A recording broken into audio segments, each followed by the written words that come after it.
Welcome back to the channel. This is Trendy Storm and you are watching second part of What If Naruto Received Kakashi's Sharingan. If you enjoy this video, please like, share and subscribe to this channel. Now wasting no more time, let's start the story. Earthland. Southern Beach Fury Urza groaned and whispered, "Where am I?" as her eyes gradually opened. Urza. Came the sound of splashing water and a series of voices. "Thank God you're okay. Don't make us worry like that, damn it. What's going on?" Urza shook herself awake and asked. She looked as though she was in someone's arms on a beach beneath the stars. Her friends were rushing in her direction, splattering water all over the place. As her vision returned to normal, she held up her hands and stared at them for a few long seconds. She looked up at the person holding her bridal style in his arms and asked, "I'm alive?" "We all are," Naruto said, grinning slightly as he glanced down at her. "It's over." Urza trailed off. "Jelal. Did he?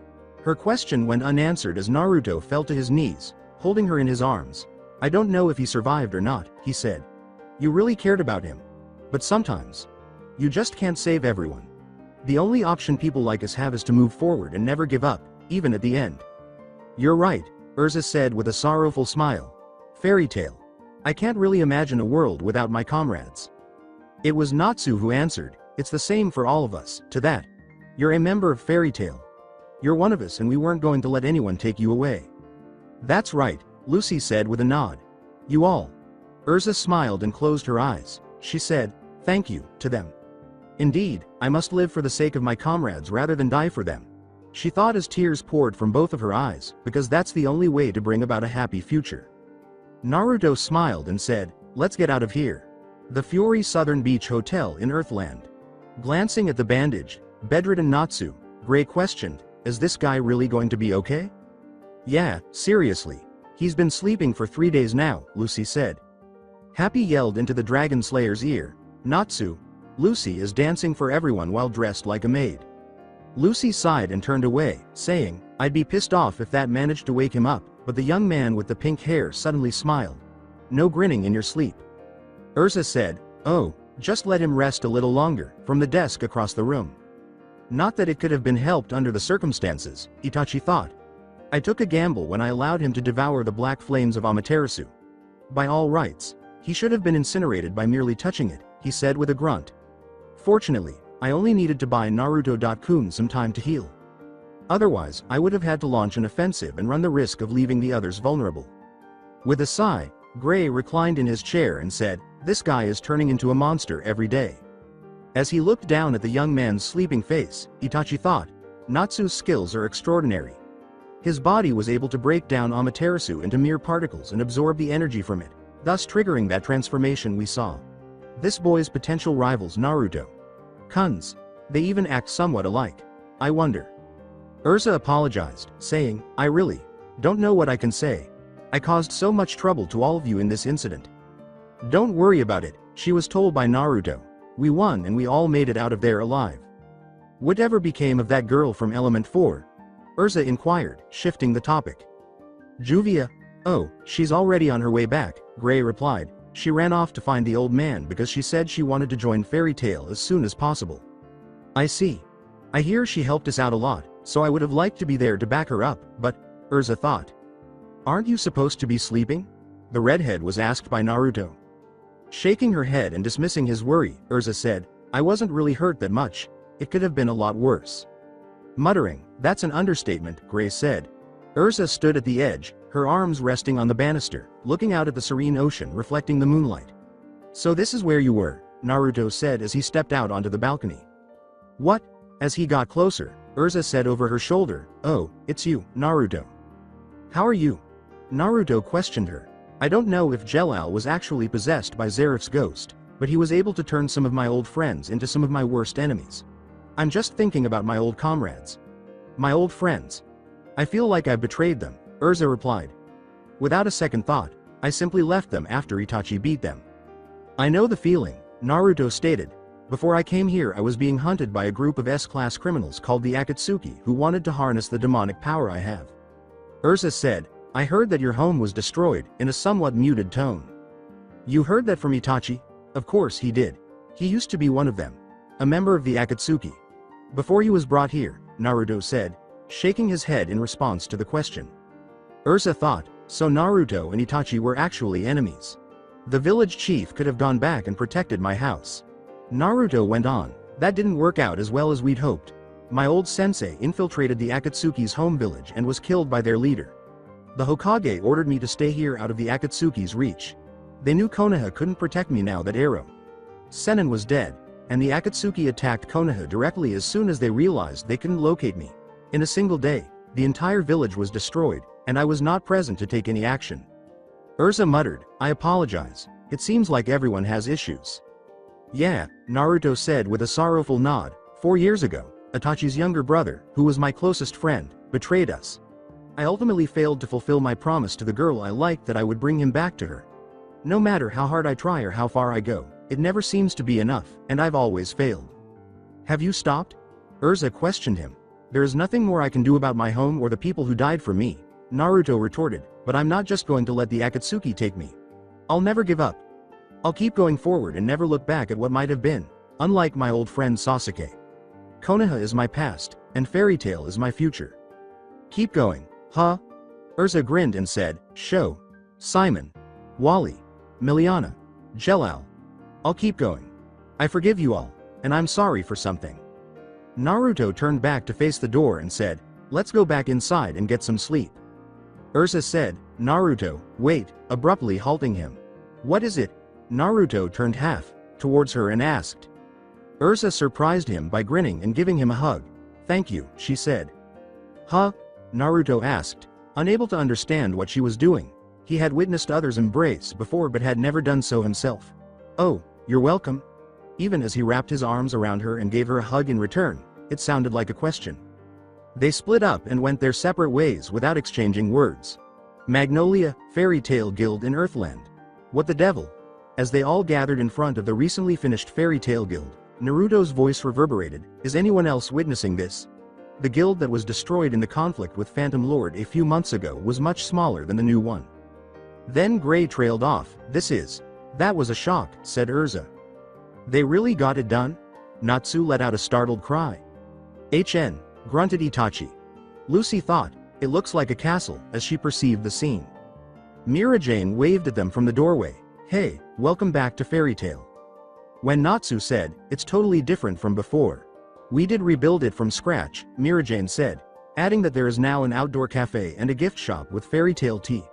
Shirts, wristbands, mugs, and towels for sale. Itachi hung back with Naruto as she and the others continued their way to the gift shop. We even have lacrima crystals for sale. Though they are pretty pricey, she said. He turned to hear Itachi say, Naruto, who is she?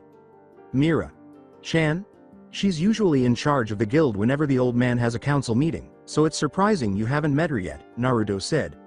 Although she never seems to accept any missions, she is registered as an S-class mage and is supposed to be incredibly strong.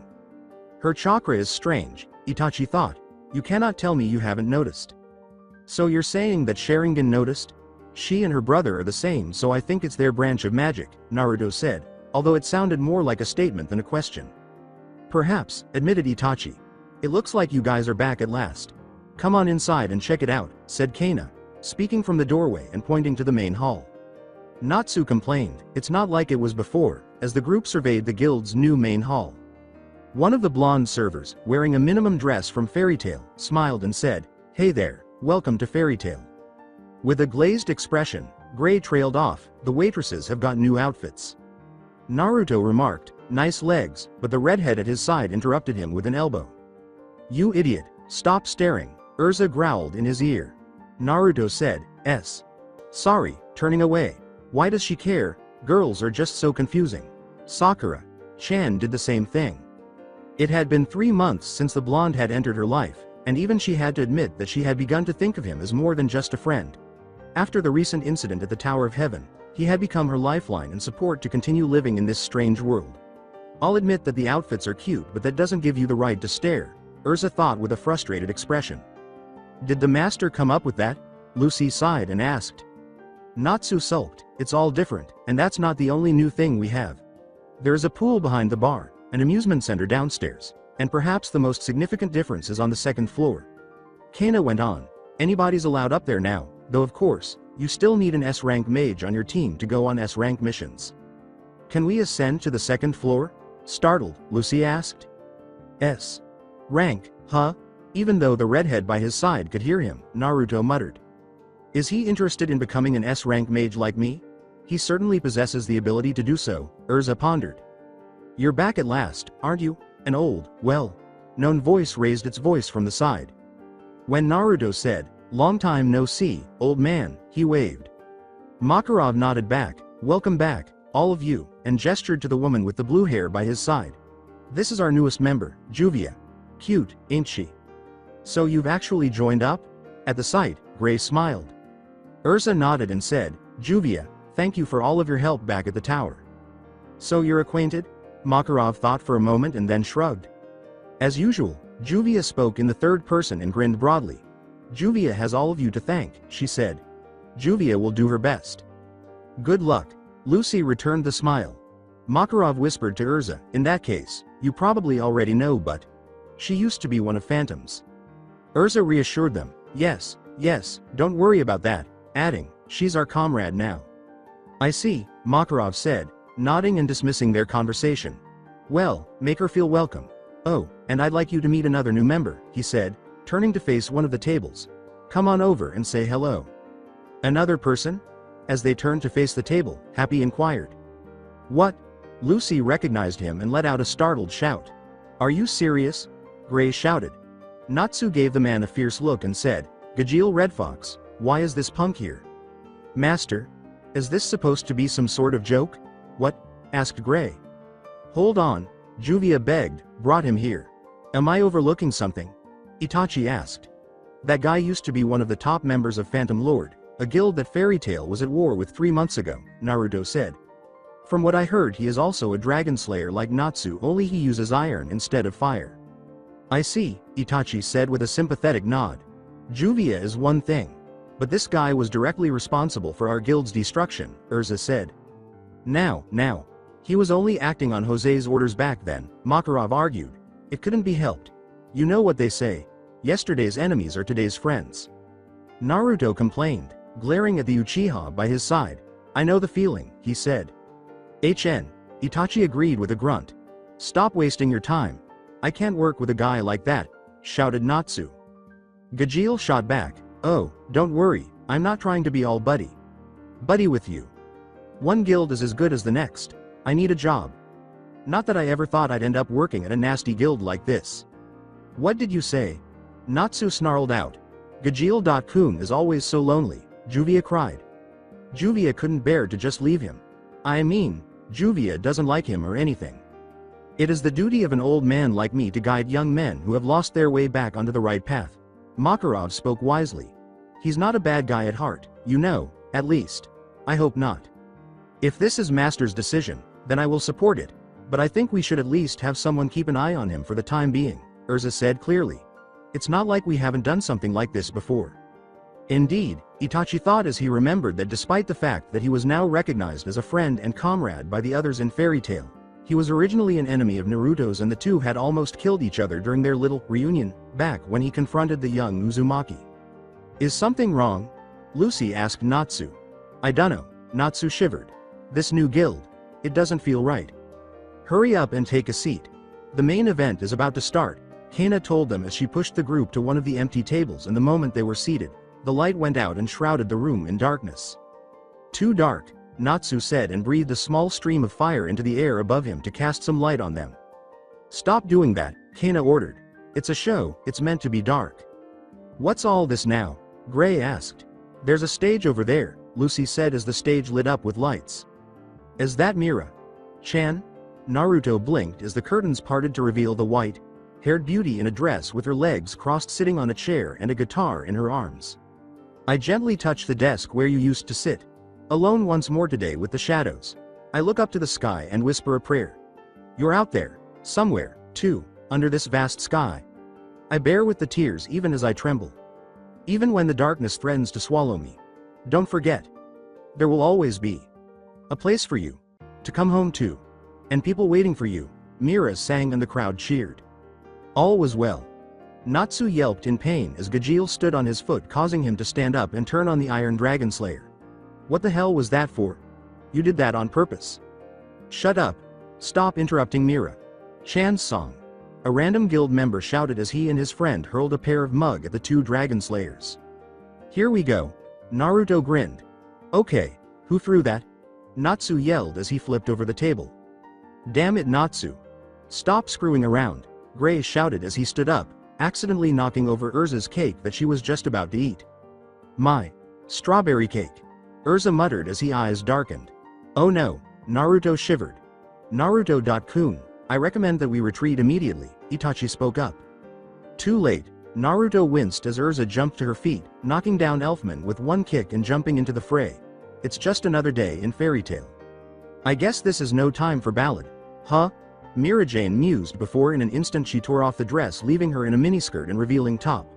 Let's rock this house, then. This place hasn't changed a bit, Lucy commented as she took cover. But then, I guess that's what makes it Fairy Tail. Why? Why couldn't they just bottled it up for one day? Makarov asked darkly. Tomorrow is the day the reporter comes to collect data on the guild. Reporter? Lucy turned sharply. Cut it out, you lowlifes. Clean this place up, Makarov shouted. Oi, Gramps, Natsu yelled back. Don't go all giant on us. Magnolia, Fairy Tail Guild in Earthland. It really is noisy in here, Lucy commented as she leaned over the table. The others in the guild were as rowdy as ever and it didn't seem like it would end anytime soon. It can't be helped, Urza shrugged as she stood to the side wearing her new armor. This kind of fairy tale spirit isn't bad, is it? Hey. Urza has changed as well, Lucy smiled knowingly. Really? Urza asked with a raised eyebrow. It used to be, you had better clean that up, or, how dare you, go back to work, but now you're joining us for the celebration. You know, occasionally unwinding is also a teenage attitude, but it still makes me wonder why you changed, Lucy grinned. Or, perhaps more accurately, who changed you? Urza denied, I don't know what you're talking about. Naruto is a nice guy, Lucy said with a smile and a contemplative hand over her chin. I wonder if I should go out with him sometime. Urza stated plainly, that is not going to happen. Oh, what's the reason behind that? Lucy's smile got bigger. Urza stumbled, because, just quit it already, and turned away. Why don't you acknowledge your feelings for him? Lucy questioned her. It's complicated, Urza retorted, because in a few days he lost his master, his friends, and his home. After that, there was the whole incident with Jelal at the Tower of Heaven, and he went off to train to become strong enough to exact revenge. He likes you, Lucy said clearly. He may not know it and he seems to be as dense as they come, but it's clear that he would do anything for you. Urza replied, I know, in a whisper. Oh, Urza Titania. From behind them came a new, unidentified male voice that said, oh my god, the real Urza is so cool. Is this the weekly sorcerer's guy? With a drop of perspiration, Lucy remarked, he looks excited. Urza thought, you've come, upon seeing the odd reporter. Jason, the reporter, bowed and said, I apologize, please pardon me. With a bright smile, Lucy said, my name is Lucy, and I'm Urza's friend. May I ask a few questions, if that's okay? As they left, Jason asked Urza, utterly disregarding Lucy's presence. Go ahead, sighed Urza. Incredulous, Lucy thought, what the hell? How many armor pieces do you re-equip? Jason asked. More than 100, replied Urza. Nice, which do you like best? Jason cried out. Urza responded, the bunny suit, as she re-equipped a skin tight suit with a white fluffy tail and a pair of bunny ears. The outfit of the bunny? I think those ears are adorable. Jason let out a squeal. What on earth is happening here? At the sound of that recognizable voice, Urza froze. What? Jason uttered as he looked over his shoulder to see a young man, probably around 16, wearing a red trench coat with black flames on the bottom of it over a black and orange jumpsuit. He had blonde hair, blue and 6 whisker. Like marks on his cheeks. Oh, you're new. Urza, is something wrong? Instead of asking the reporter, Naruto asked the redhead, that outfit. Bunny. Damn. I need a cold shower after this. No, everything is fine, Urza said, putting her armor back on. I wonder if he is your boyfriend, Jason questioned Urza. No. I mean. Urza stumbled for a moment in shock. This is Gray. That's the real Gray. As she dashed across the hall in the direction of the ice wielder, Jason yelled. Why in the world was that happening? Naruto blinked. It's just an interview, Urza said, nothing more. Shouldn't we put an end to this? As another fight broke out and Natsu slammed the reporter across the face, Naruto questioned. Let them be, Urza said with a sigh and a headshake. Look over here, everyone, I will sing. Lucy, who was standing on the stage now wearing a bunny suit of all things, called out, grabbing everyone's attention. Urza slapped Naruto across the head after he muttered, damn. The redhead hissed at him, stop staring. If you're going to stare, then look at me when I'm wearing that suit. Naruto said, sorry, as the room grew dark and the light went out. What the hell? Does Mira-chan have a show today? Suddenly the curtains parted at the stage lit up to reveal a shocked and mortified Lucy standing next to a sitting Gajeel whom was wearing a white business suit and had a guitar in his hands. You've got to be kidding me. Although the music was far from flawless, Gajeel began to sing, there aren't many things that can entertain, adding, I was a stray wolf, but now that I'm accepted by you guys, then I should get closer to you. I wrote a song called, Best Friend, so listen to it. Despite our past animosity, we are now friends. Naruto remarked, at least he's got some decent lyrics. Bright, vibrant Shubdada, the blue metallic melody. Do-do Shalala, Shubidoda Shalala, Do-do Shalala. What on earth is this? I'm not sure if I should be sorry for him or for everyone listening to this, Naruto said, his eyes wide as she covered his ears. Gajeel paused and turned to face Lucy, who was still frozen. I bite those honeys tightly, he said. Oi, be my dancer. Dancer? Lucy cried out. Stance, Gajeel gave the order. Lucy said sharply, yes sir, and began to cry as she danced beside him. Shalalalala, said Gajeel. Nice. The ridiculousness is overwhelming. It's the year's biggest hit. Jason's eyes began to well up with tears of happiness as he cheered. Is that man smoking something? Urza waved away Naruto's worries as he asked. Shubidoda, Gajeel continued. A Shubidoda? What is it? Lucy questioned him. This guy needs to be stopped immediately. Earthland. Central Park and Magnolia. Why was I called here, guys? I have a job to do, Gajeel said irritably. Work? From the man who ruined the guild, this? Jet gave him a sneer. You can accept missions at any other guild, are you ashamed? Roy continued. Gajeel laughed and remarked, you guys can harbor resentment, you can't just let the past be the past. As she recalled the time Gajeel had attacked them and nailed them to the tree she was hiding behind, Levi said, Jet, Droy, don't. I'm over that, really, from behind the tree behind them. This is our limit, Jet added afterwards. You're damaging the reputation of our guild, Droy said. HMPH, grinned Gajeel. Your casual demeanor won't last, Jet shouted as he charged forward with a sudden burst of energy and punched. Nakuru Peranto. Droy cried out as he threw a few green seeds onto the ground next to Gajeel. Dozens of vines shaped like hands rose up out of the ground and pounded Gajeel's body while Jet vanished in a flash of speed, then reappeared above him and kicked him in the middle, breaking his bones and sending him crashing to the ground. Hey, Jet said sarcastically, what are you doing? Droy added, perplexed, that can't be it for your power. They're picking on you. What? A fresh voice called out from behind them. Laxus. Everyone turned to face the newcomer, and Droy asked in surprise. Laxus walked up and sneered, so, this guy is the punk that turned my guild into a mess, adding, and that old fart, he let you join for some lame reason? Damn it. This is the reason we are viewed negatively. Boruto Rijingu. A bolt of yellow lightning shot down from the sky and struck where Gajeel is standing. It's all your fault. He shouted as he struck the Iron Dragon Slayer with another lightning bolt. Saint, stop, Laxus. You're going too far, yelled Jet. It doesn't matter how strong Laxus is. He should be able to fight back, Droy said with a wide smile. Could it be that Gajeel was, from the start? He didn't fight back. He wanted us to recognize him as a comrade, Levi said, his face horrified.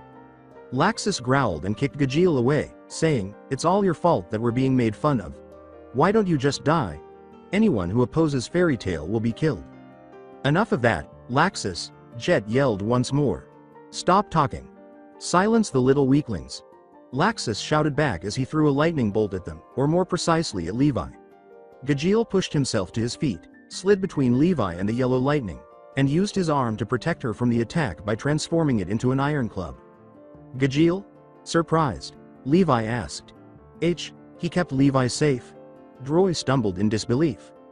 Jet trailed off. You. They heard a fresh voice say, I think that's enough, from the side. Gajeel grimaced as the Uchiha drew closer. Itachi. As he went by, Itachi said, you have work to do. Get going.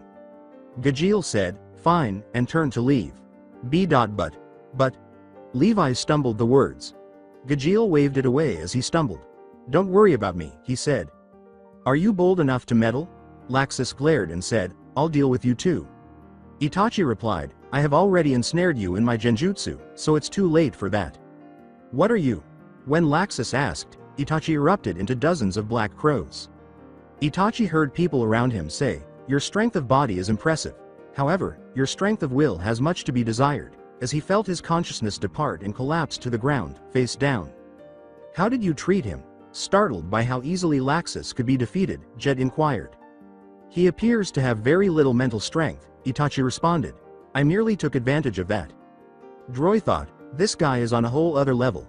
I mean, we saw what he could do when he fought Naruto, but even the master would be hard pressed to defeat Laxus with one move.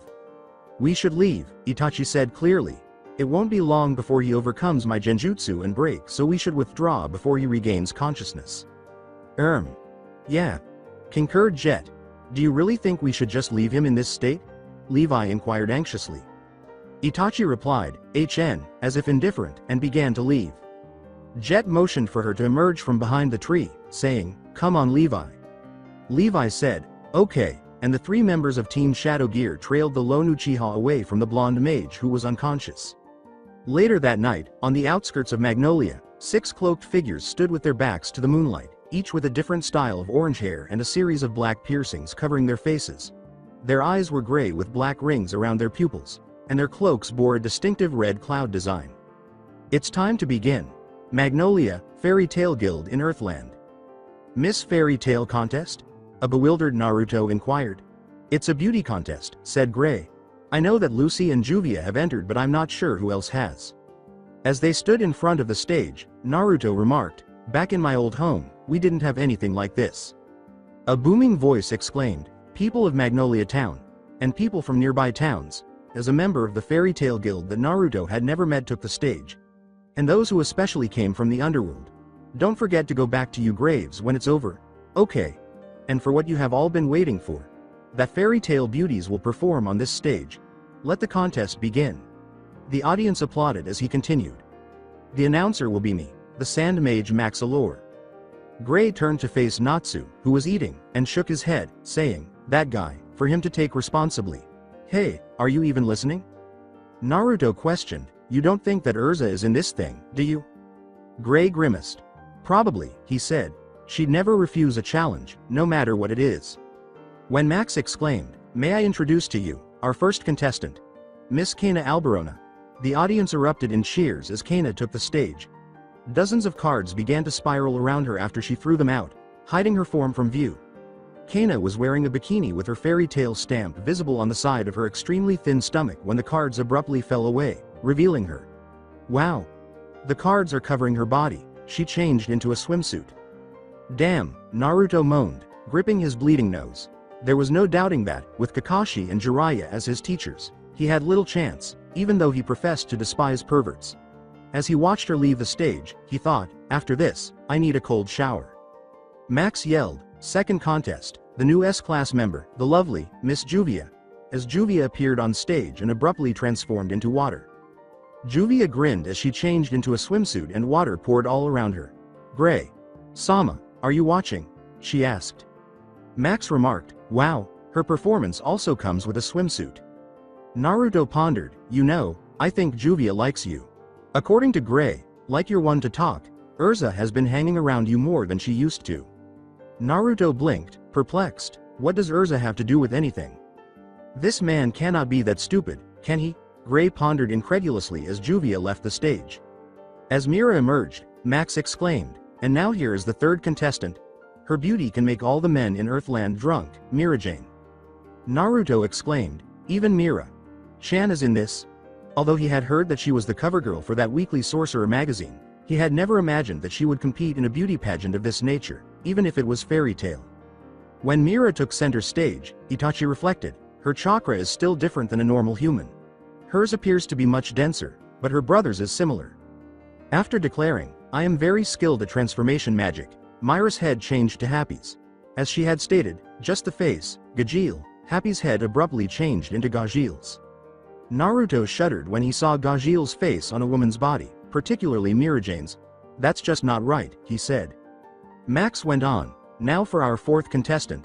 The strongest woman in Fairy Tail, Urza Scarlet." As Urza emerged wearing her usual armor, Naruto thought, she really did enter. Urza whispered, "I'll let you witness that quip that I've reserved, and put on a maid's outfit. Hey, I won."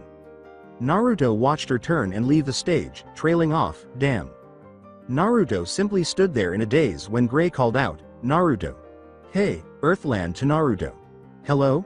We've lost him." Max yelled, "Fifth contestant. The fairy, the cute and knowledgeable, Levi McGarden." As Levi entered the stage and used her magic to conjure up a number of large, colorful words in the surrounding air. Jet and Droy exclaimed, "It's Levi," in support of their teammate. "The attractive cowgirl Biska Mulan is the sixth contestant," exclaimed Max. "Super cute," said Alzak with a smile. Max began to say, "Seventh contestant, the super rookie. Give it up for Lucy H." But Lucy interrupted him by leaping out. Lucy shouted, "No, don't say my last name," at him. "Name?" asked Itachi. Naruto sighed, recalling the battle with Phantom Lord. "Don't ask," he said. Lucy waved to the crowd, thinking, "I won't be able to get the money if people know my dad is rich. Well, I'll dance with my stellar spirits." "Number 8, said a fresh voice behind her. As she turned to face the newcomer, Lucy said, "Wait, I haven't even started yet." The woman said quite clearly, "If you talk about the greatest fairy, then it's me. If you talk about beauty, then it's me. That's right, it's all me. The champion will definitely be me, Evergreen. It's boring, so we'll end this beauty contest here." Evergreen? Gray's shocked eyes widened. With equal surprise, Elfman added, "She came back?" Itachi narrowed her eyes at the woman and Naruto asked, "Who is she?" "This beauty contest affects my livelihood," Lucy snapped back at the woman. Gray yelled rapidly, "Lucy, don't look into her eyes." "What?" Lucy asked, perplexed by what he had said. Evergreen asked, "What did you say, little girl?" As she raised her glasses and they looked at each other. Lucy turned to stone and froze a moment later. "What is that? Stone? Is this a performance?" Max yelled, "This is terrible. Everyone, run!" And the crowd rushed out of the guild. Makarov demanded, "What are you doing, Evergreen? Are you trying to ruin the festival?" The previous 6 Miss Fairy Tale girls were turned to stone as the curtains behind her were drawn up, and Evergreen asked with amusement, "Doesn't a festival have a main show?" "Urza?" When Naruto saw the redhead, his eyes widened. Max fell back, stuttering, "She turned those in the waiting room to stone?" Elfman yelled, "Sis," to the terrified Mira. Itachi glanced at Mira and thought, there must be a way to get them back to normal. Makarov yelled angrily, "You fool, turn them back to normal." "Oi, fairy tale idiots," Laxus said as a thunderclap sounded, and he and 2 other men appeared on the stage. "The real festival begins now." Makarov asked in surprise, "Laxus? Freed and Bixlo too," gritted Gray. "The Ragenshu, Laxus's bodyguards." Laxus sneered, "Why don't we play a game, old man?" Makarov's words, "Don't do something stupid," were clear. "We have to get ready for Fantasia. Turn them back to normal now." Laxus replied, "Fantasia is late at night, with knowledge." Invoking a bolt of yellow lightning from above, he said, "If we hurry, people might get to see it," and aimed it at Lucy. "Stop it!" yelled Makarov. Naruto muttered, "Senjutsu. Senenmoto," and vanished in a flash of lightning. As the lightning struck behind him, he reappeared next to the other terrified girls, holding an unhurt Lucy. He turned abruptly, his Sharingan spinning wildly. "You know, I let a lot of bad stuff slide where I'm concerned. But the moment you dared to attack one of my friends was moment that you really pissed me off," he said. Laxus thought, he has the same eye as that freak from the other day. He pointed to the other terrified girls and scoffed. "You may have saved one of those girls, but can you save all of them? I'll destroy them all if you break my rules. Like I said, this is the main show." Makarov said, "There are things that can't be taken as a joke, Laxus," with evident rage in his voice. Laxus replied, "Of course, I'm serious," with a laugh. "There are 7 hostages, and I can only create 5 sage clones."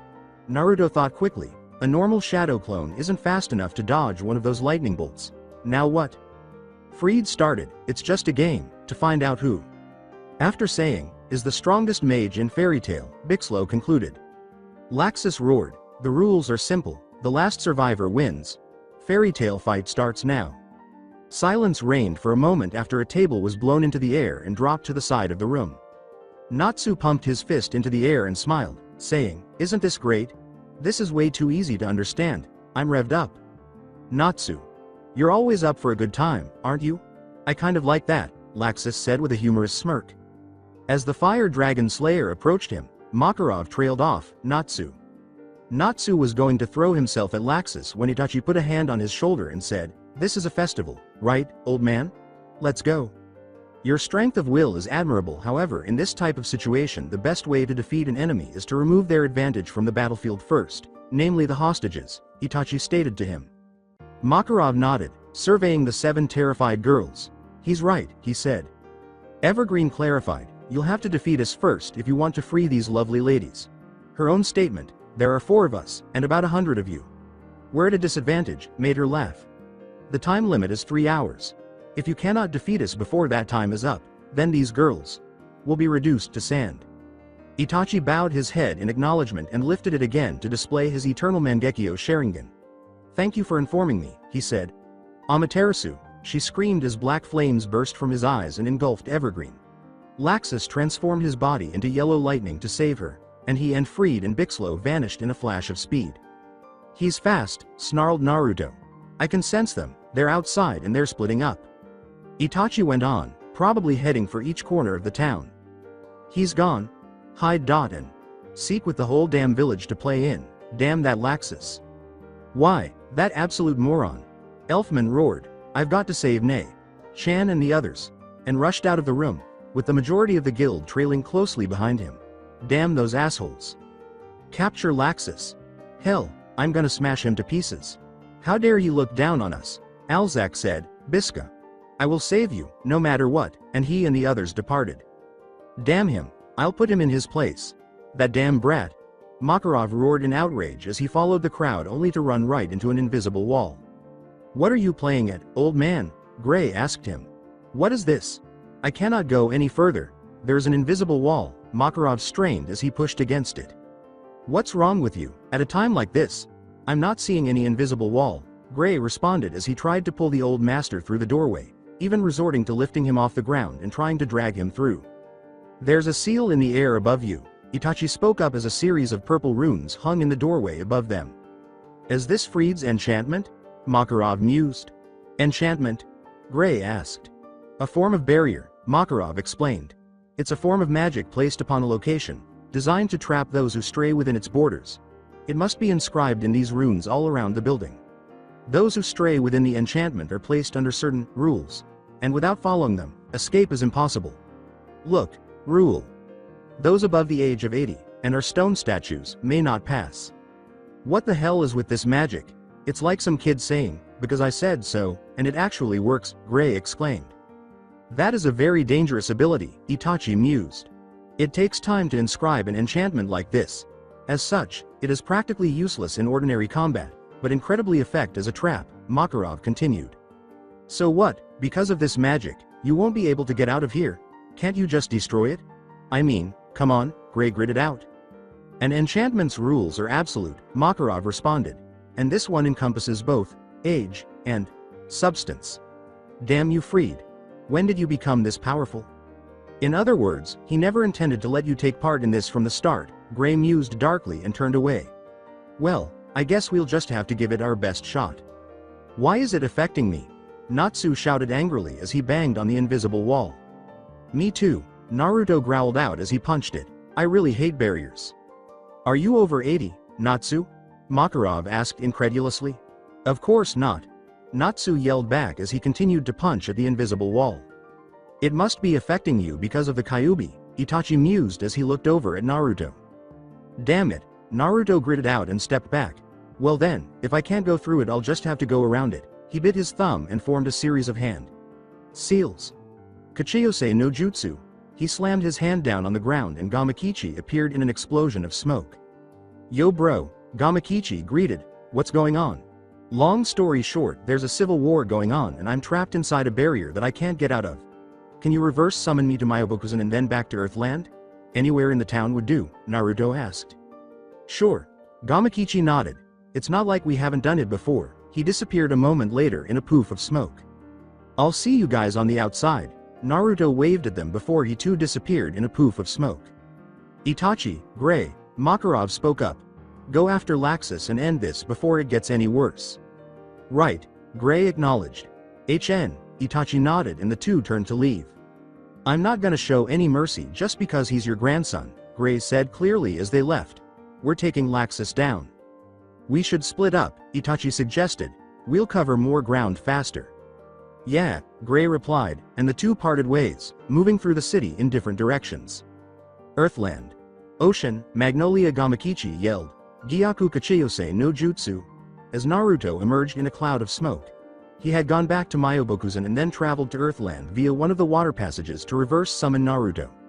The ocean behind the fairy tale guild itself, where Gamakichi had called forth the blonde sage, was the most convenient waterway to reach. Naruto said, "Thanks Gamakichi," and nodded. "Anytime bro," said Gamakichi. A new voice said, "So you finally arrived," as a figure landed on the water ahead of them.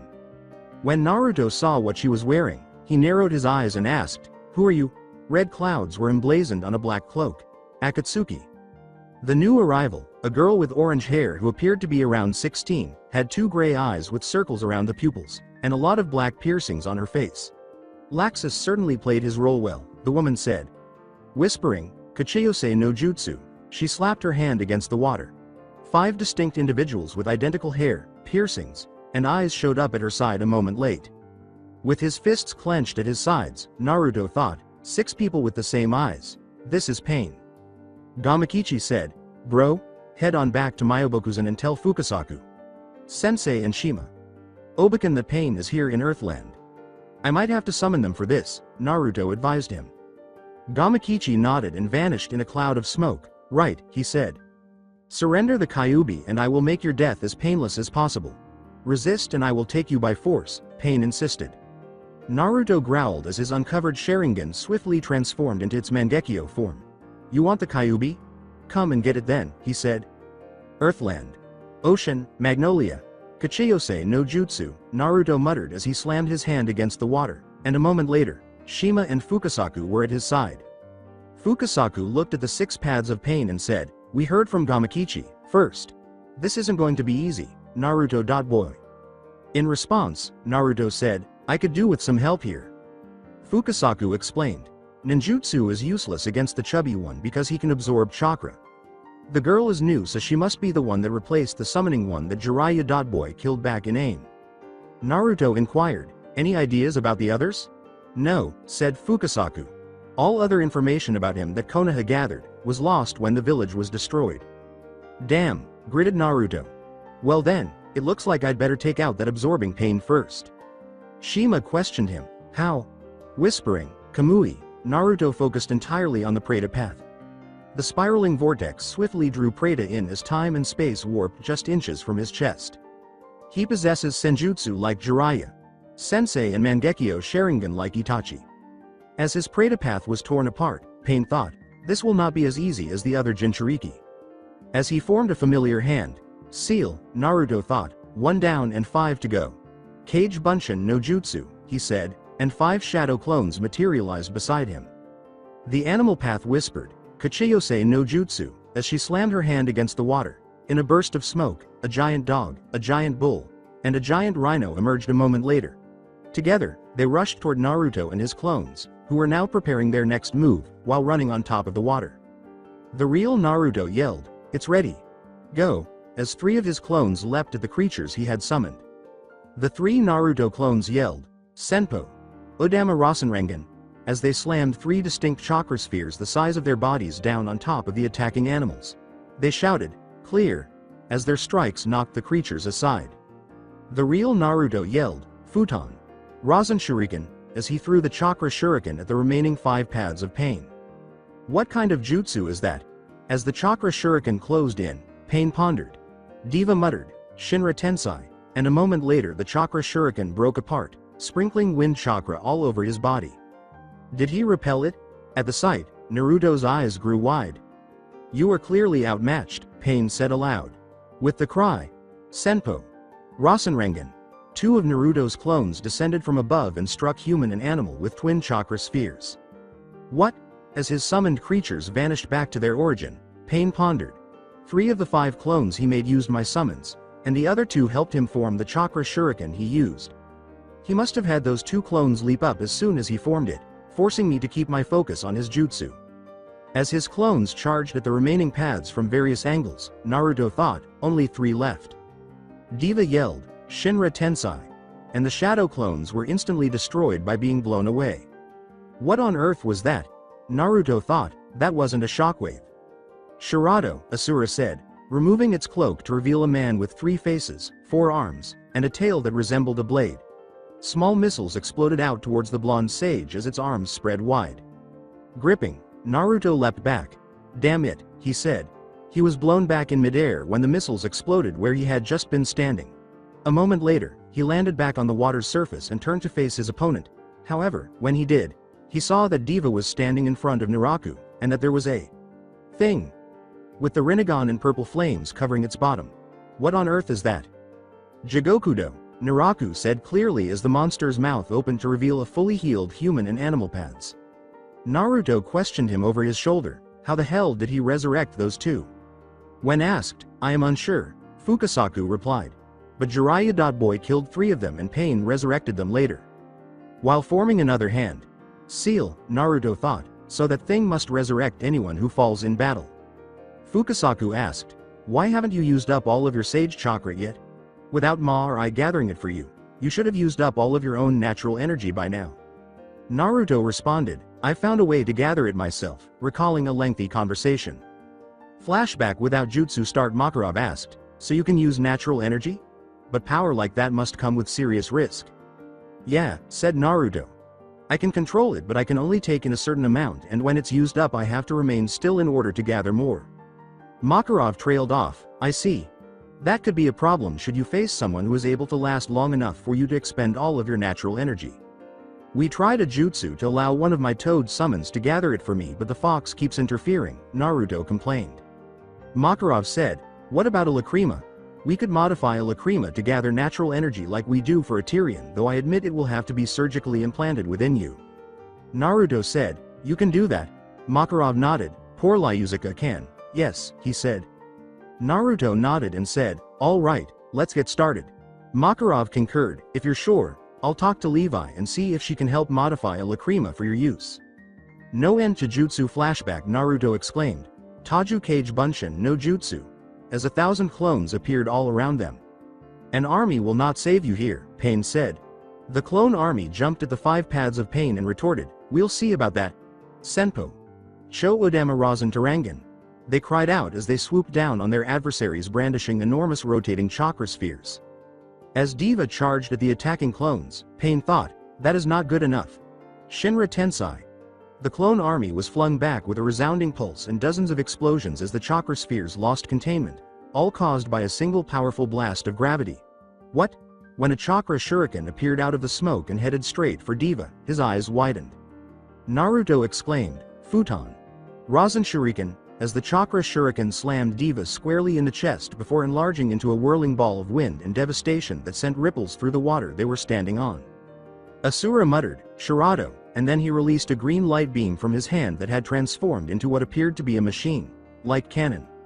Naruto cried out, Kamui, as time and space warped before him, causing him to dodge the blast as it approached. As he felt Sage Mode depart, he thought, damn it. As the human path materialized behind him, he thought, so I was right. My lacrima will not be able to gather Sage Chakra quickly enough to maintain Sage Mode if I create more than 5 clones. It's over, Human said emphatically before reaching out to seize Naruto. He began to say, Ning. But stopped when a familiar tune reached his and the other pad's ears. Together, Fukasaku and Shima exclaimed, Megan. Gamma Rinsho. As the other 4 paths of Pain discovered themselves in a familiar setting. A watery cube encircled by 4 samurai toads. Now Naruto, finish them. Without needing to be reminded twice, Naruto swiftly took 4 kunai out of his weapon pouch and hurled them at the 4 still paths. Each target collapsed and fell into the water they had been standing on after the kunai sliced right through them and struck them in the neck. Shima sighed with relief. "We did it," she said. Naruto replied, "Not yet," and proceeded to remove the human path, which was now headless, from the water. He whispered, "Senjutsu." Senenmoto, as he sensed Sage Mode coming back to him. He took one of the body piercings off of human and used it to stab his hand. "What are you doing?" asked Fukasaku. "It was just for a moment, but I know what I felt," Naruto shot back, closing his eyes in a mysterious manner. He whispered, "There you are," and turned to face the east forest. Fukasaku saw the blonde turn and begin to walk, so he asked, "Where are you going?" To confront the real pain, was Naruto's response. "While I deal with this guy, I just hope the others can manage Laxus and save the girls." Earthland. Cathedral, Magnolia. Itachi said, "You're a difficult man to track down," as he walked into the cathedral. Laxus replied, "And you're a persistent guy," while turning away from the Uchiha. He turned and said, "Unlike last time, I will not fall to your little eye tricks," being careful to look at Itachi's feet rather than his face. "HN," grunted Itachi. "Both Bixlow and Evergreen have very dangerous eyes. I know how to fight someone without looking at their eyes," Laxus went on. Itachi nodded, his eyes changing into the form of Eternal Mangekyo Sharingan. "So it would seem," he said. He whispered, "Amaterasu," as black flames shot out of his eyes and toward the blonde man in front of him. As he shielded his body from the black flames and wrapped himself in yellow lightning, Laxus thought, "He's fast, but I'm faster." In a sudden rush of speed, he vanished and then resurfaced over Itachi. He yelled, "Rijingu Boruto," and struck the Uchiha with a yellow lightning bolt. Itachi grunted as red spiritual bones grew all around him. "Susanoo," he said.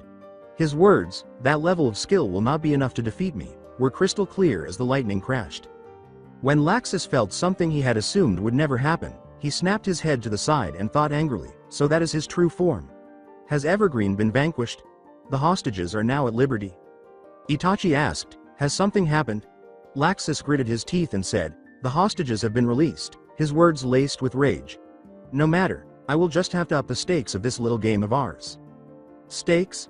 Itachi asked again. Laxus proclaimed, "I will destroy Magnolia Town using Kaminari Den." "I cannot allow that," returned Itachi. Laxus grinned as his body erupted in yellow electricity. "Then let's continue," he said. "Rai no Metsuri Umaho." "He's a dragon slayer, right?" Itachi thought, startled. "This won't be simple." Laxus sneered, "This is your end," as he vanished in a flash of speed and then reappeared directly in front of Itachi. "Raryu no Hoken." "Enten." "Kokuin no Tate," Itachi said sharply as Laxus retreated as black flames encircled the spirit bones. At what he saw, Laxus thought, "You were even able to manipulate those flames of yours that much."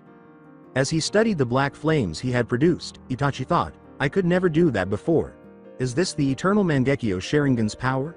At that moment, a single cloaked figure entered the cathedral through the open door. "Reinforcements?" Laxus grinned and said, "So you're here," to the newcomer. "Mistogen, I never dreamed you'd actually decide to take part in my little game. Deactivate the Kaminari Den immediately, and you may still be able to pass this off as a mere addition to the festivities," Mistogen said with clarity. "This is my lucky day," Laxus said with a good laugh. "I'm sure you know, right? The rumors are flying left and right. About who is the strongest mage in fairy tale. Me, or you?" To which Mistogen replied, "I have little interest in such things, but I would propose guild arts." Laxus shrugged and said, "Meh, he's no use. He isn't coming back. Urza's showing a lot of promise and all, but she's still weak." "Urza? Weak? You must be as good as blind, or perhaps your current opponent has injured your head." Mistogen was about to quip. Laxus grinned and said, "Look, I'm giving you a compliment here, Mistogen," although there appeared to be a brief outburst of rage when Itachi was brought up. "Right now, the strongest member of Fairy Tail is one of us too." Itachi interrupted. "I would have to disagree," she said. "You and I are evenly matched, and even though I have gotten stronger, I know that I am no match for Naruto Uzumaki as he is now. Besides the master, Naruto is the strongest mage in Fairy Tail." Mistogen nodded. "So I have heard," he said. "I believe he is currently in battle against 5 men and 1 woman with strange eyes." "Pain," sneered Laxus. "He came to me and offered to take care of that brat." Itachi asked in shock, "Leader? Sama is fighting Naruto-kun right now. What brought Leader Sama into the world at all?" "The battle is already over," Mistogen snapped back. Uzumaki defeated all 6 of his opponents and left to confront what I believe to be a 7th. Laxus said, "It doesn't matter," with a shrug. "Let's settle this once and for all with the title of strongest at stake. Mistogen. Or should I call you Jelal?" Jelal? Itachi thought, startled. At that moment, Itachi leapt into the air, and Laxus and Mistogen both threw shockwaves at one another. The whole cathedral trembled with the impact, the windows breaking and the floor cracking. A moment later, Itachi landed and continued to look from Laxus to Mistogen as more spiritual bones grew around him, eventually forming into a red humanoid skeleton. Mistogen asked, "Where did you learn that?" "Good question," smiled Laxus. "Maybe I'll tell you if you beat me?" Mistogen raised his staff and said, "You will regret this, Laxus," in a clear voice. "You are about to witness a form of magic never seen before." "Bring it," said Laxus boldly. "I'll show you just where you stand." 2 voices exclaimed, "Laxus," as the cathedral's doors opened, letting Urza and Natsu in. Itachi said, "Urza, Natsu," and nodded. While examining a Mistogen, Natsu questioned, "Who is this guy?" "Mistogen?" inquired Urza. "You're wide open," Laxus said with a sly smile while launching another yellow lightning bolt. Rijingu Boruto. Mistogen was hit in the chest by the attack, which caused him to crash into the wall next to the door. Mistogen's mask was ripped to pieces as the smoke cleared, exposing his blue hair and recognizable face. Urza froze at the sight. "Jelal? You?" Natsu snapped. "You're alive." Urza stopped talking. "Oh? A familiar face?" Laxus sarcastically questioned. "What's going on here? Are you saying that Mistogen is Jelal?"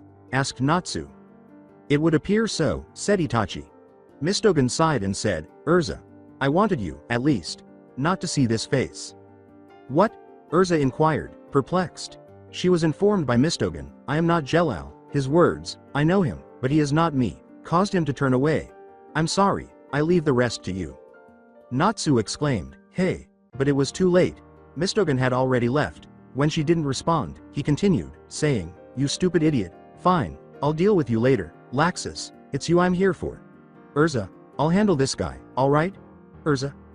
Laxus yelled, "Raryu no Hoko," as a burst of yellow lightning erupted from his mouth directly at Urza.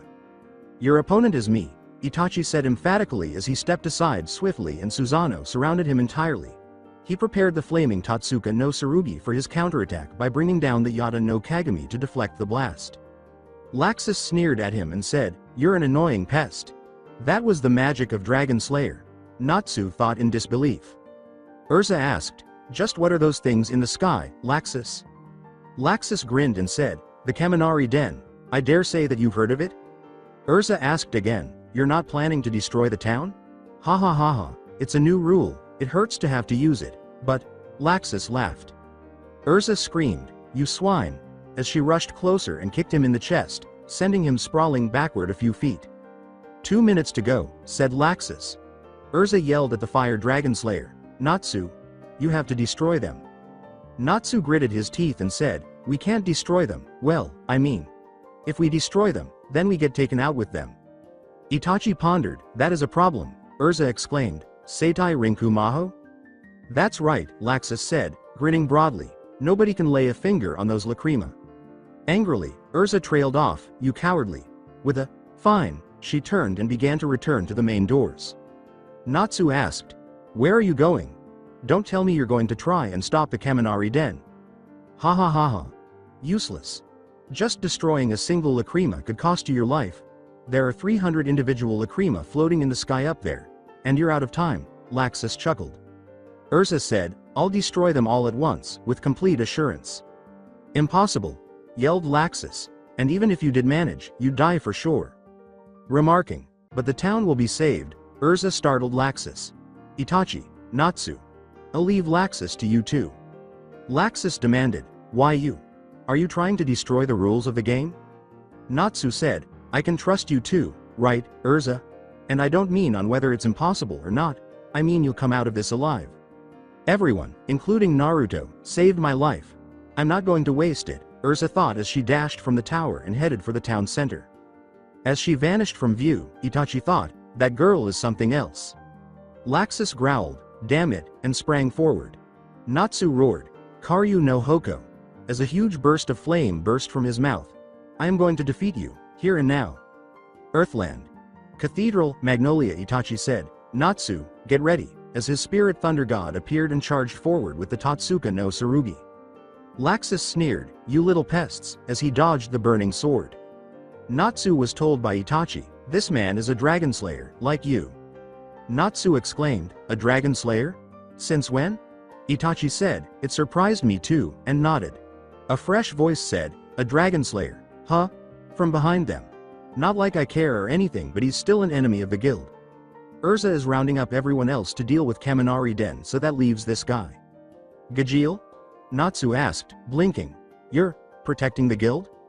Destroying it, protecting it. It's my choice, Gajeel answered back. I thought there wasn't room for two dragons in this sky, Natsu laughed. Maybe not, Gajeel grinned in response. But with all this damn thunder around, the sky isn't fit for flying. This is a one-time thing, alright? Natsu said, damn right it is, and nodded. I'm going to settle things with you one of these days. Itachi told his new partners, settle your differences later, for now we have an enemy to take down. Laxus screamed, Raryu Hodengeki, as he took a spear of yellow lightning and threw it directly at Itachi. Itachi said clearly, that is not enough, as the lightning spear struck the Yata no Kagami and burst into a whirlpool of energy. Unlike my predecessor, Madara Uchiha, my Susanoo has both the Yata no Kagami, which is said to be almost impenetrable, and the Tatsuka no Tsurugi, which can seal anything it touches into the jar held by Susanoo's third arm. Couple these with the other abilities of my eternal Mangekyo Sharingan and I am said to be invincible. That doesn't sound like you, Laxus sneered, is that a boast? I am merely pointing out that unless you have a spell that can penetrate my defenses, you cannot defeat me, Itachi said. Laxus grinned, I know just the thing. And his muscles appeared to grow as yellow lightning burst from his body. Doragon Fosu. Itachi said sharply, Natsu, Gajeel, now is the time, as Susanoo's sword and shield vanished. Karyu no Hoko, cried Natsu, hurling a huge burst of flame at Laxus. Tetsuryu no Hoko. At the same moment, Gajeel yelled and threw out a tornado of metal and wind. Itachi whispered, Yasaka Magatama, as his Susanoo hurled multiple linked tomo. The three strikes combined into a single blow that hit Laxus in the chest, exploding with thunderous force and trembling the entire cathedral. Have we gotten him? Natsu inquired, but a surge of overwhelming strength quickly followed. What is this crazy magical ability? Gajeel stumbled. This feeling. It's the old man's. Natsu replied, his eyes wide. What is this? Itachi asked. Master Makarov's ultimate spell of judgment, replied Natsu. Targeting everyone the user identifies as an enemy. Horitsu no Yosei. Light gathered in Laxus's hands, and he roared. Horitsu no Yosei. The assault that dealt Master Jose a single blow of death. The recollection of that spell made Gajeel shudder. Cease. Laxus. Natsu shouted. That must not be permitted. An attack that goes after everyone the user knows to be an enemy, Gajeel uttered tremblingly. Itachi muttered, Amaterasu, and hurled a stream of black flames at the lightning dragon slayer in front of him. I can't let him use that spell if it's anything like the one that was used at the Tower of Heaven. Unsatisfactory. As the light put out the unquenchable black flames, Laxus roared. Cease. Laxus. From the door came a fresh female voice. Levi? Natsu exclaimed, startled. You fool, Gajeel snarled. Why are you here? Your own grandfather, the master, is near death. So please. Levi yelled at the top of her lungs. Stop it now. Simply visit him. On the verge of death? The old man is going to die? Natsu muttered in shock. Laxus. Levi yelled once more. Well, that just suits me great, Laxus grumbled. Looks like my chances of becoming master just went up again. Why you? Gajeel snarled desolately. Die fairy tale. I'll rebuild you from the ground up, Laxus roared. A guild that will frighten everyone to shudder. I'll create the best guild ever. Not today, Itachi said emphatically as his Susanoo used the Tatsuka no Tsurugi to pierce Laxus. When did you? Laxus exclaimed as the fairy law light wavered. You talk too much, replied Itachi. I won't seal you inside the jar, however I will seal your power until such a time as you are ready to wield it again. You can't do this to me. Why? As his power left him and the flame sword in his chest pulsed, Laxus yelled. Itachi said, we rise. You fall. Karyu no Tekken. Natsu roared as he shot forward and slammed his flame-covered fist into the side of Laxus's face, and stayed down. Itachi sighed slightly as he felt Susanoo scatter all around him. It's finally over, he said. Looks like Urza and the rest of Fairy Tail have stopped Kaminari Den too, Gajeel said, pointing to the hologram that showed the Lacrima's current status. Natsu said, I knew Urza wouldn't let us down, with this smile. Itachi turned away, thinking, now it's just Naruto. And leader, Sama left. Earthland. Outskirts and Magnolia. As Naruto walked up to a tall paper tree, he thought, this must be it. Rasengan! He exclaimed as he slammed a spinning chakra sphere into its side, blowing open a hole large enough for him to step through. Where are you? So, it looks like peace has arrived. From the shadows came a male voice, and after a moment his eyes adjusted to the darkness. He saw that it was a red-haired man sitting in a white walking machine, and he didn't appear to be in good health. Based on his eyes, he had the Rinnegan, and beside him was a woman with blue hair and an origami flower pinning her hair together. Are you who you say you are? With clarity, Naruto asked. The redhead said, move aside, Conan, and the woman stepped aside. Do you hate me? You want your retribution now that I'm in front of you, don't you? The blonde Jinchuriki was asked by the redhead. It won't make a difference if you kill Nagato and exact your revenge. It will only improve your mood, Conan stated plainly. You're right, Naruto replied. But I didn't come here to talk to you. I came here to end this once and for all. Nagato narrowed his eyes and said, then let's finish this, as a black chakra rod blasted out of his chair, striking Naruto squarely in the stomach, causing him to clutch the wound and grunt in agony. At this range I can easily control you with my chakra. Don't worry, it's not fatal, Nagato said. After all, you are very important to me as a Jinchuriki. You know, you're really beginning to annoy me. As the Kyuubi's evil red chakra burst from his form, Naruto let out a roar. He allowed me to strike him. On purpose? Nagato's eyes grew wide as the Kyuubi's chakra shrank until Naruto appeared in front of him, clad in a white bone-like garment, 6 swishing tails, and red chakra skin. Conan exclaimed, Nagato, as she leapt between them. I also came here to find out how I would feel when I finally saw you in front of me, Naruto growled. He's still in charge, Nagato pondered, and? Naruto snarled, I truly want to kill you, and sprang forward. Conan, get out of the way. Damn it, he gritted his teeth as Naruto lunged at him directly. Nagato screamed, but it was too late. Naruto simply brushed Conan away with a back fist across the face. Come on over. As he landed on Nagato's chair, Naruto roared and threw red and blue spheres of chakra out of his body. Oh no, Nagato said, his eyes widening as he watched Naruto begin to collect the red and blue chakra spheres into a black one at his mouth.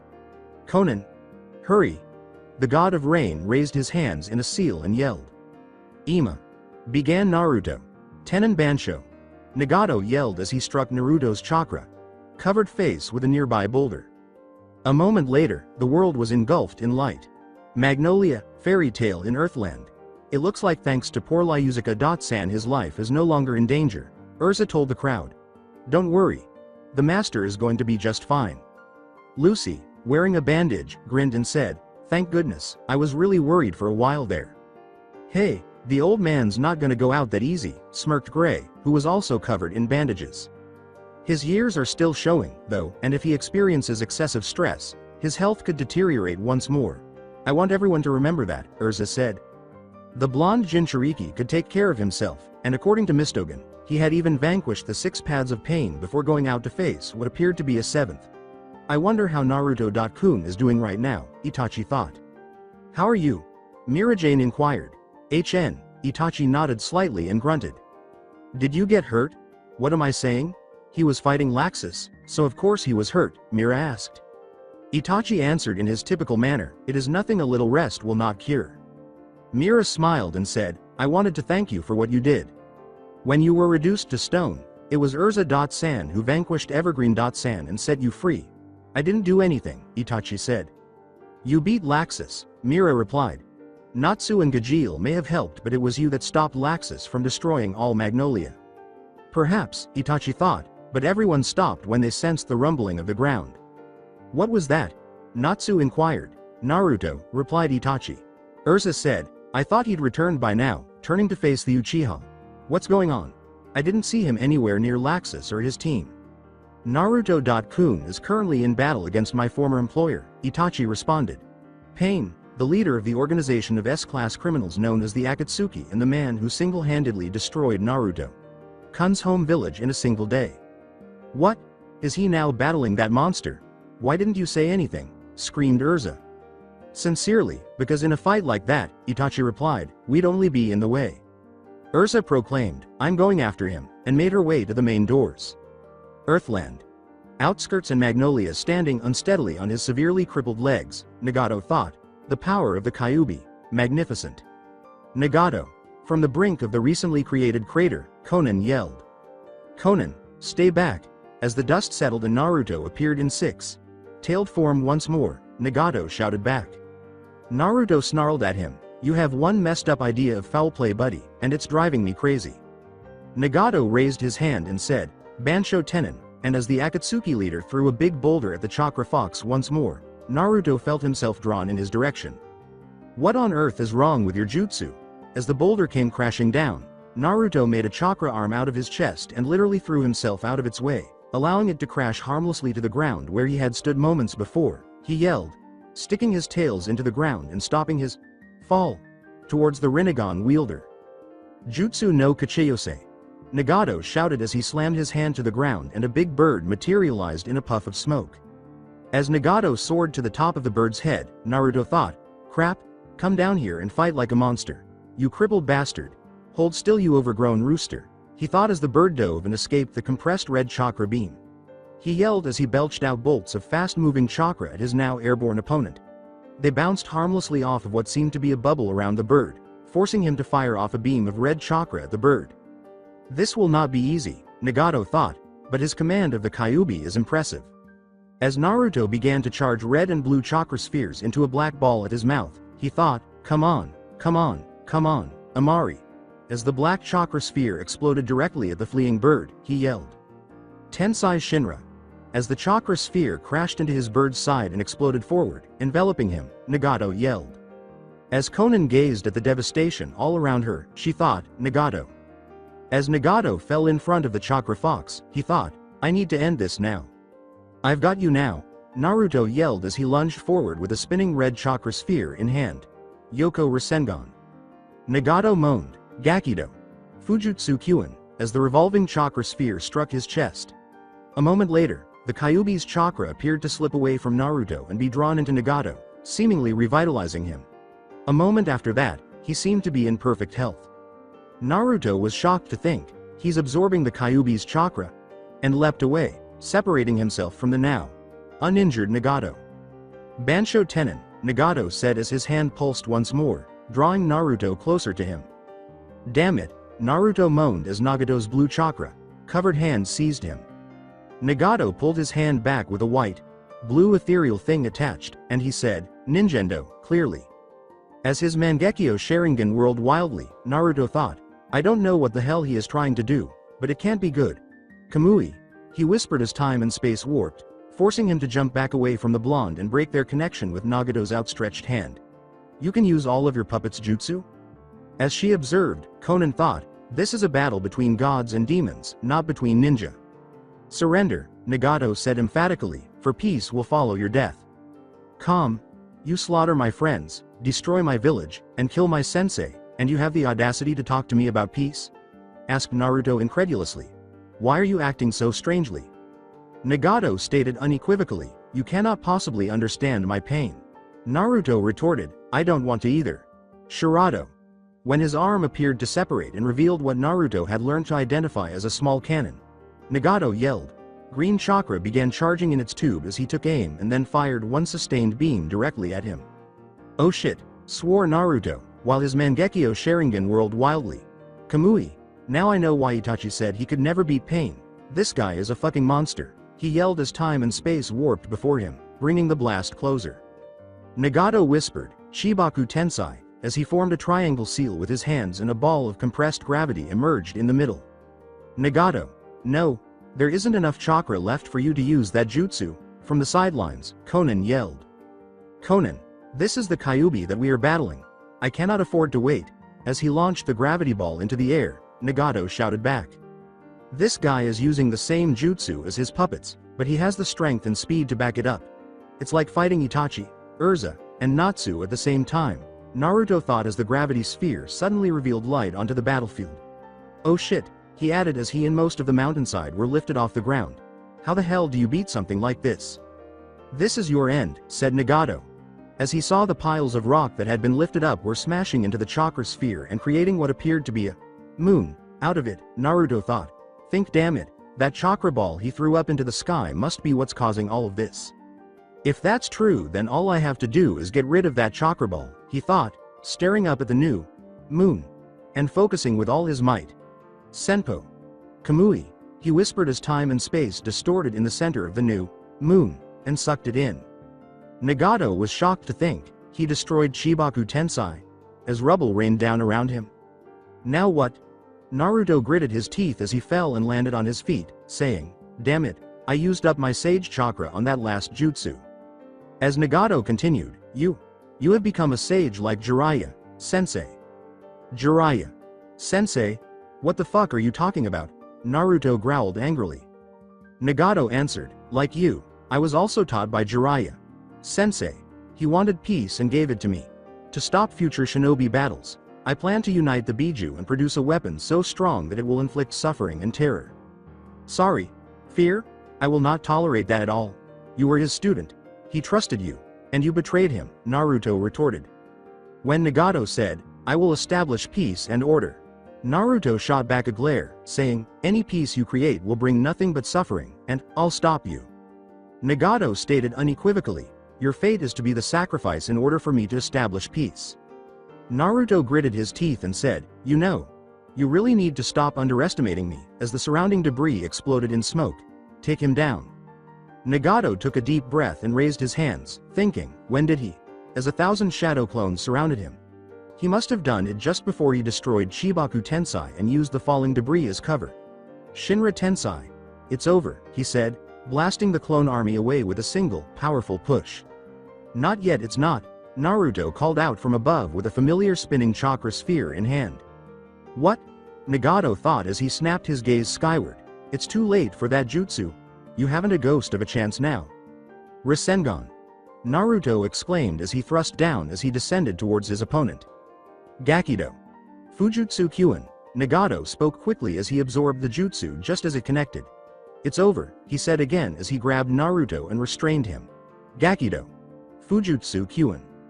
He is absorbing my chakra, Naruto thought as he felt the last of his chakra being drained from him. The Kyuubi no Yoko has been captured, Nagato declared. Senjutsu.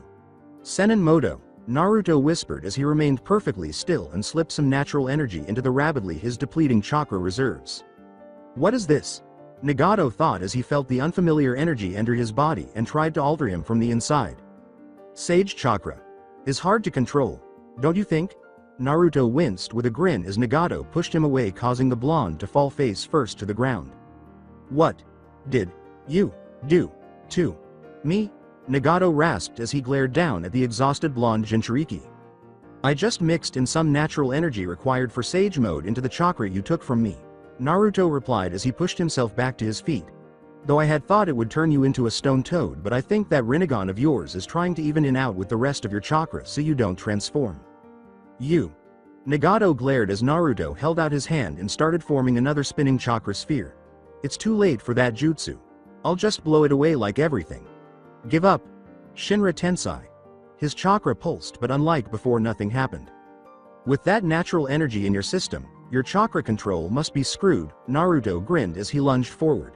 Why don't you give up trying to make me give up? Rasengan. He exclaimed as he slammed the chakra ball into Nagato's unshielded gut.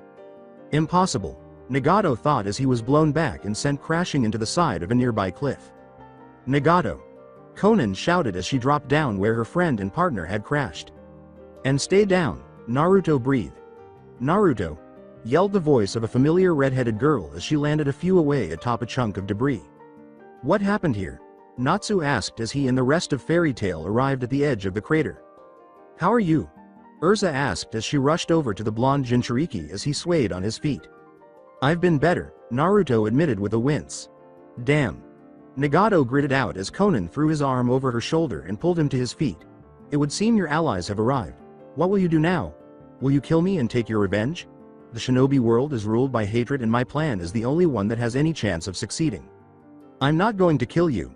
Naruto sighed as he fell to the side only for Urza to catch him before he could hit the ground. The shinobi world may be ruled by hatred but I don't care, that has nothing to do with my life. Konoha is gone and so is any attachment I have with that world. I am no longer a ninja of Konoha. I am a mage of Fairy Tail. And Fairy Tail mages don't kill people, we just beat them until they can't fucking move. The moment the words left his lips the gathered Fairy Tail mages around them cheered. We're letting them go? Urza questioned him. Arrow. Sennin wouldn't want me to kill one of his students, Naruto replied with a smile. Let's go home and prepare for Fantasia. You're leaving? Nagato asked. Just like that? You gave up on everything Arrow. Sennin stood for, Naruto replied without looking back. Just because you've given up doesn't mean I have. You. Nagato trailed off. There is no peace, and there never will be as long as we continue to live in these accursed worlds. Then I will break that curse, Naruto declared as he stood in half, turned back towards the Rinnegan wielder. If there is such a thing as peace then I will find it. The shinobi world is doomed to destroy itself but this world doesn't seem to be much different. I'll find a way to create true peace, because as long as humanity exists there will always be fighting. A little fight now and then is good and all but too much of it can consume you. You. No. That can't be. Nagato stared as his eyes widened. Nagato. What is it? Conan asked him. Those words. Nagato rasped out. Yeah, Naruto nodded. They're lines from Arrow. Sennin's first book. The book he wanted to change the world. The book that he based off of you, Nagato. It can't be, Nagato denied. It must be coincidence. If I've learned anything from joining Fairy Tail, Naruto grinned and turned away again. It's that there is no such thing as coincidence. He nodded to Urza and they resumed walking. Because the name of the main character of that book is Naruto. That boy, Nagato thought as he watched the mages of Fairy Tail laugh and joke as they headed back towards their guild. I wonder, could he be the child of prophecy that Jiraiya Sensei spoke of? Could Jiraiya Sensei have been mistaken when he selected me? Was all of this mere coincidence or is this the plan of a real god? Nagato. Conan asked worried. Conan. I'm sorry, Nagato sighed. We're leaving too. There's nothing for us left here. Let's collect my pads and then leave this place. What about the boy? Conan inquired curious. Has that boy really changed Nagato this much? Leave him, Nagato responded as a small smile crossed his lips. My peace will never come now, but perhaps, his will. Magnolia, Marketplace in Earthland. The Fantasia parade began at 9 o'clock with the appearance of a statue happy sitting atop a fish. Styled float with two bunny. Styled floats following close behind. Dancers ringed around them as a dressed-up Droy, Jet, Max and Alzak soon followed on a fruit. Styled float. After that was a heart. Styled float with Biska, Lucy and Levi wearing short dresses and waving fans around cheerleader style. Following close behind was Elfman in full beast mode walking down and waving to everyone he passed, happy that he finally had complete control over his form.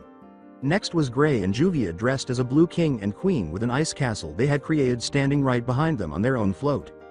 After that was Urza dressed in something she called her demonstration armor, which was basically a white and red dress with knight markings on it, a white breastplate, white and yellow gauntlets and allowed her to be capable to spin various swords around her in a circle.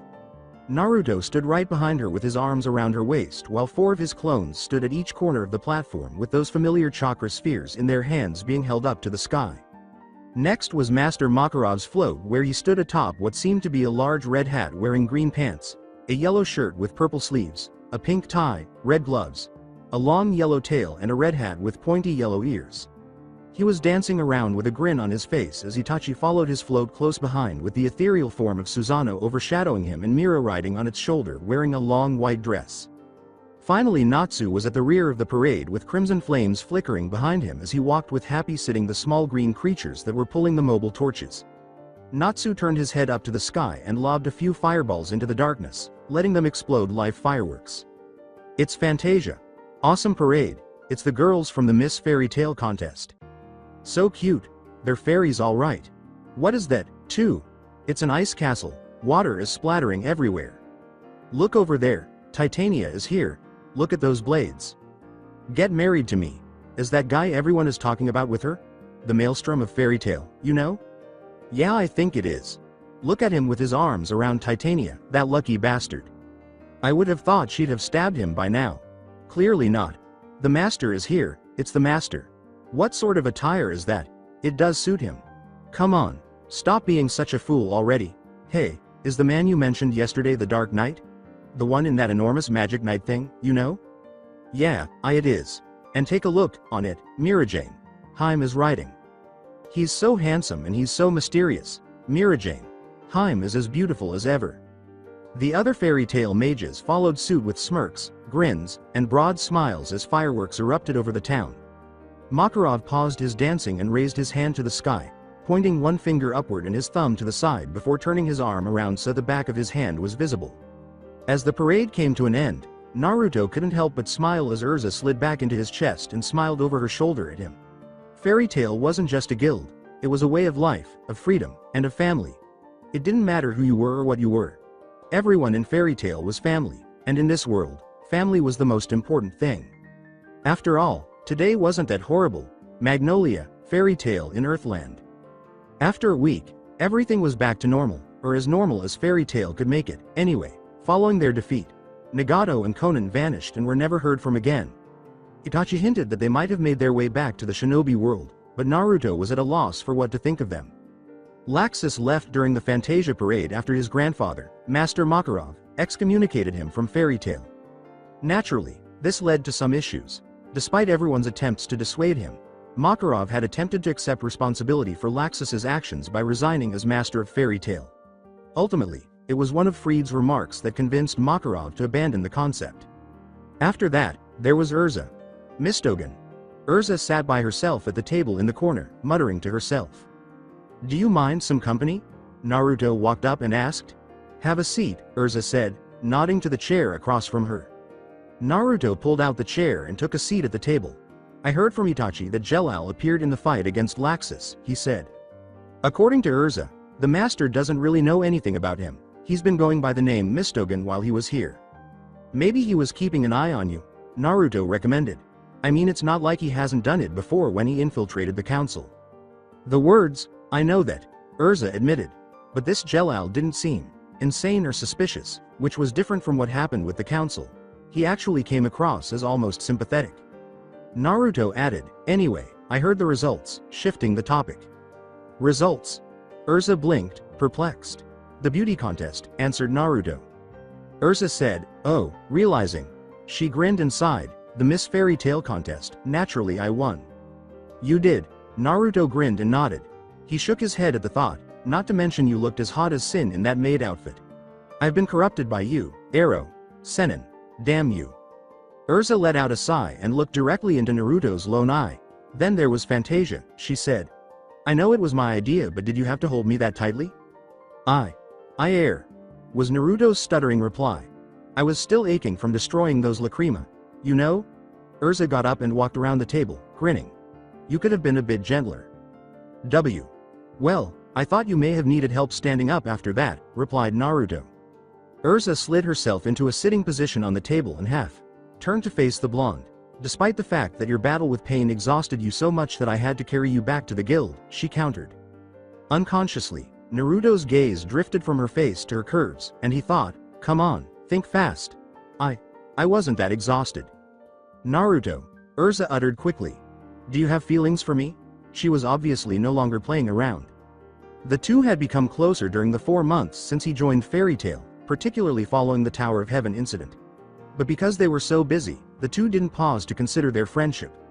However, it was evident that things had changed between the two after Naruto vanquished Nagato and his 6 paths of pain. They had become closer than either of them had anticipated, and it seems that Urza had had enough of them skirting the issue all the time. Yes, Naruto said, bowing his head as a vision of Sakura, his former flame, passed through his mind. It was evident when Konoha was destroyed that he had long since given up on her and would probably never see her again. The only girl who had really given him time was the one he was now confessing his feelings for. Good, Urza said, grinning. Then you won't have any objections to what I am about to do. Naruto opened his mouth to say, what? But she grabbed his collar and pressed her lips to his. He closed his only open eye and gave her a back head kiss, thinking, she's. Mira-Jane said, alright, break it up you two, as she came up behind them, and the two leapt apart. There's a place for that sort of thing. Yes, Urza said curtly before getting up and leaving. She said, Naruto, you're taking me out tonight, behind her back. Naruto nodded while gazing after the red-haired beauty. Yeah, he said.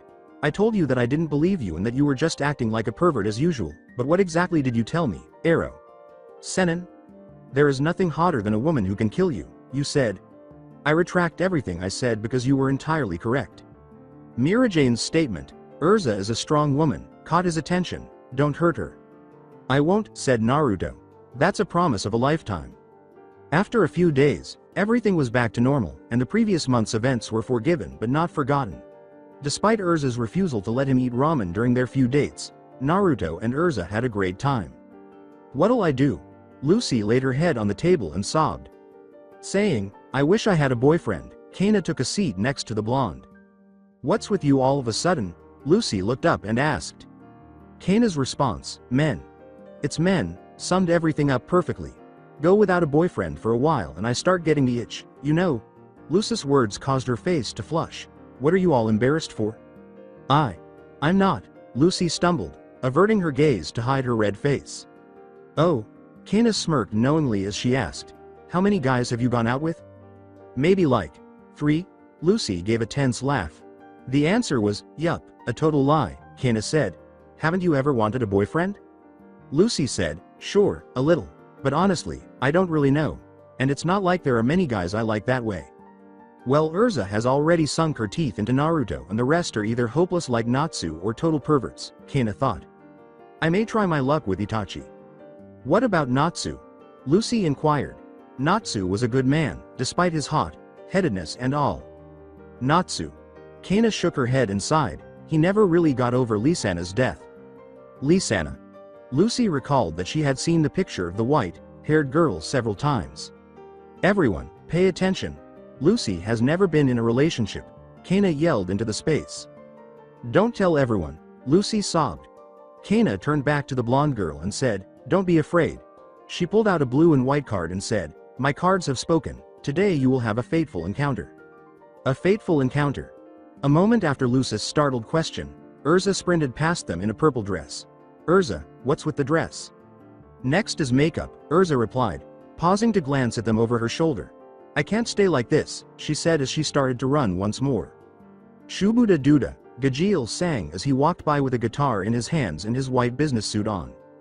That's odd, Lucy said. The harvest festival is over already, so. Didn't you know? Mira came over with a plate of drinks and giggled.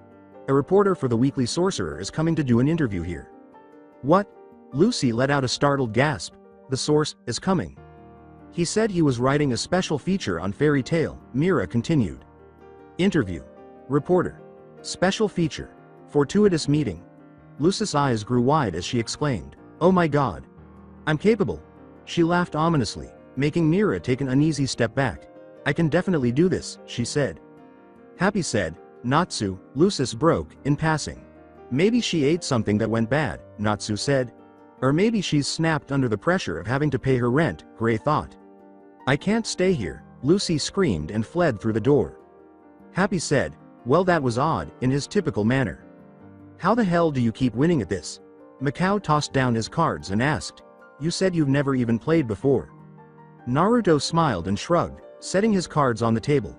I guess I'm just lucky, he said. A royal flush, that is. Droy, I call bullshit, said. That's the 8th game we've played where you've gotten a royal flush. Yeah, said Gray, leaning back in his boxer shorts and nothing else. Gray. Sama. Juvia gazed sideways, misty-eyed. Natsu informed him, we're not playing strip poker, as his cards exploded in flames. Maybe you should worry about burning your cards every time you lose, Gray replied. Are you trying to pick a fight? Natsu stood with a scowl. The other side as Gray glared back, you're pissing me off, and the two got into a fight. Naruto sighed and leaned back in his chair. Just another day in Fairy Tail, he said. So who is winning?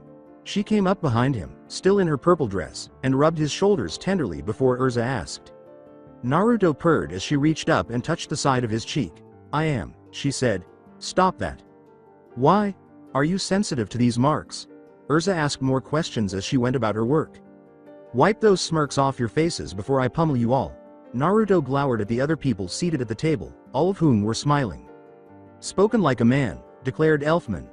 Naruto got up and turned to face his new red-headed girlfriend. I think I'll call it a day, he said. Urza said, you're taking me out tonight, quite plainly. It was a direct order rather than a request, and he couldn't even begin to imagine the horrifying consequences of refusing her request, without mentioning them. When Naruto said, I'll pick you up at 7, at last, Jiraiya's lessons were beginning to pay off. And I have to say that dress looks great on you, she said. You think so? Urza repeated the question. I was thinking about changing it. Really? Bewildered, Naruto blinked. But I thought you liked it? I do, it just doesn't feel right, Urza wrote back. Since she had spent her time as a slave at the Tower of Heaven wearing nothing but rags, she had, in fact, always preferred her armor over dresses and everyday attire. She typically wore the armor instead of her friend's everyday civilian clothes because it represented her strength and resolve. Naruto grinned like his deceased sensei Jiraiya did when he said, well, I personally think that you look better in your armor. Either that or nothing at all. Pervert, Urza said, slapping him across the head for the idea alone.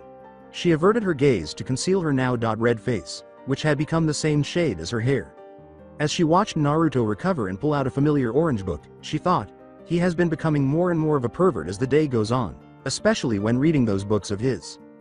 Naruto. Fight me. The challenge was shouted out by Natsu. Huh? Naruto looked up from the book and turned to face him. Did you say something? Karyu no Tekken. With his fist now engulfed in orange flames, Natsu screamed and sprang forward. Whispering, Rasengan, Naruto charged a revolving chakra sphere in his right hand. Before they were both blown back, the floor around them cracked as the two attacks collided head-on, while Naruto landed on the wall above the door and stood there defying gravity while still reading his book. Natsu crashed into the stage. The words, Natsu is at it again, sighed Urza. Earthland. Fury southern shoreline far to the south sat Nagato not far from the cliff edge with a sleeping Conan at his side as he stared out at the calm ocean. They had been traveling for days with no particular direction in mind and they appeared to be seemingly lost on the road of life. Though if you were to ask him, he would tell you that he was waiting for something. You are a difficult pair to track down, a familiar monotone voice spoke up, breaking the silence. Itachi, Nagato grunted as the Uchiha approached from behind them. Madara thought that you had died after your battle with your younger brother. I did, Itachi confirmed. I assume that Madara didn't get my body? There was no body to recover, Nagato replied. He was quite angry at that. I'd imagine so, Itachi grunted. Though I am sure he has another way to gain the eternal Mangekyo Sharingan, he added in thought. And Sasuke? He is Madara's pawn now, Nagato answered. I see, Itachi said finally. What are you doing here, Itachi? Nagato inquired. You already know, Itachi responded. Naruto. So peace has arrived, huh? Nagato mused as he stared up at the moon. Then the time has come. Magnolia, 8 Island Restaurant in Earthland. Lucy said, hello and welcome. Have you decided on your order? While wearing an orange waitress outfit. One customer, wearing a dark blue wizard costume, responded, I would like a blue dot sky with meat sauce and a holly soda, Poyo. The other man in the white business suit said, I'd like the beast dot man curry. Lucy grinned as she noted their directives. Right, she said. Thank you for your orders. Would you like some dessert with that? The blue wizard answered, let's see. Yes, I'll have this ruby parfait. Same for me, the businessman nodded.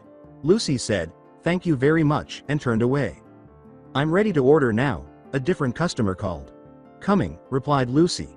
She shouted, wait, what the hell am I doing? And flung her notepad to the ground. Natsu said, come on, Lucy, while holding a plate of food and wearing a waiter's uniform with a scarf.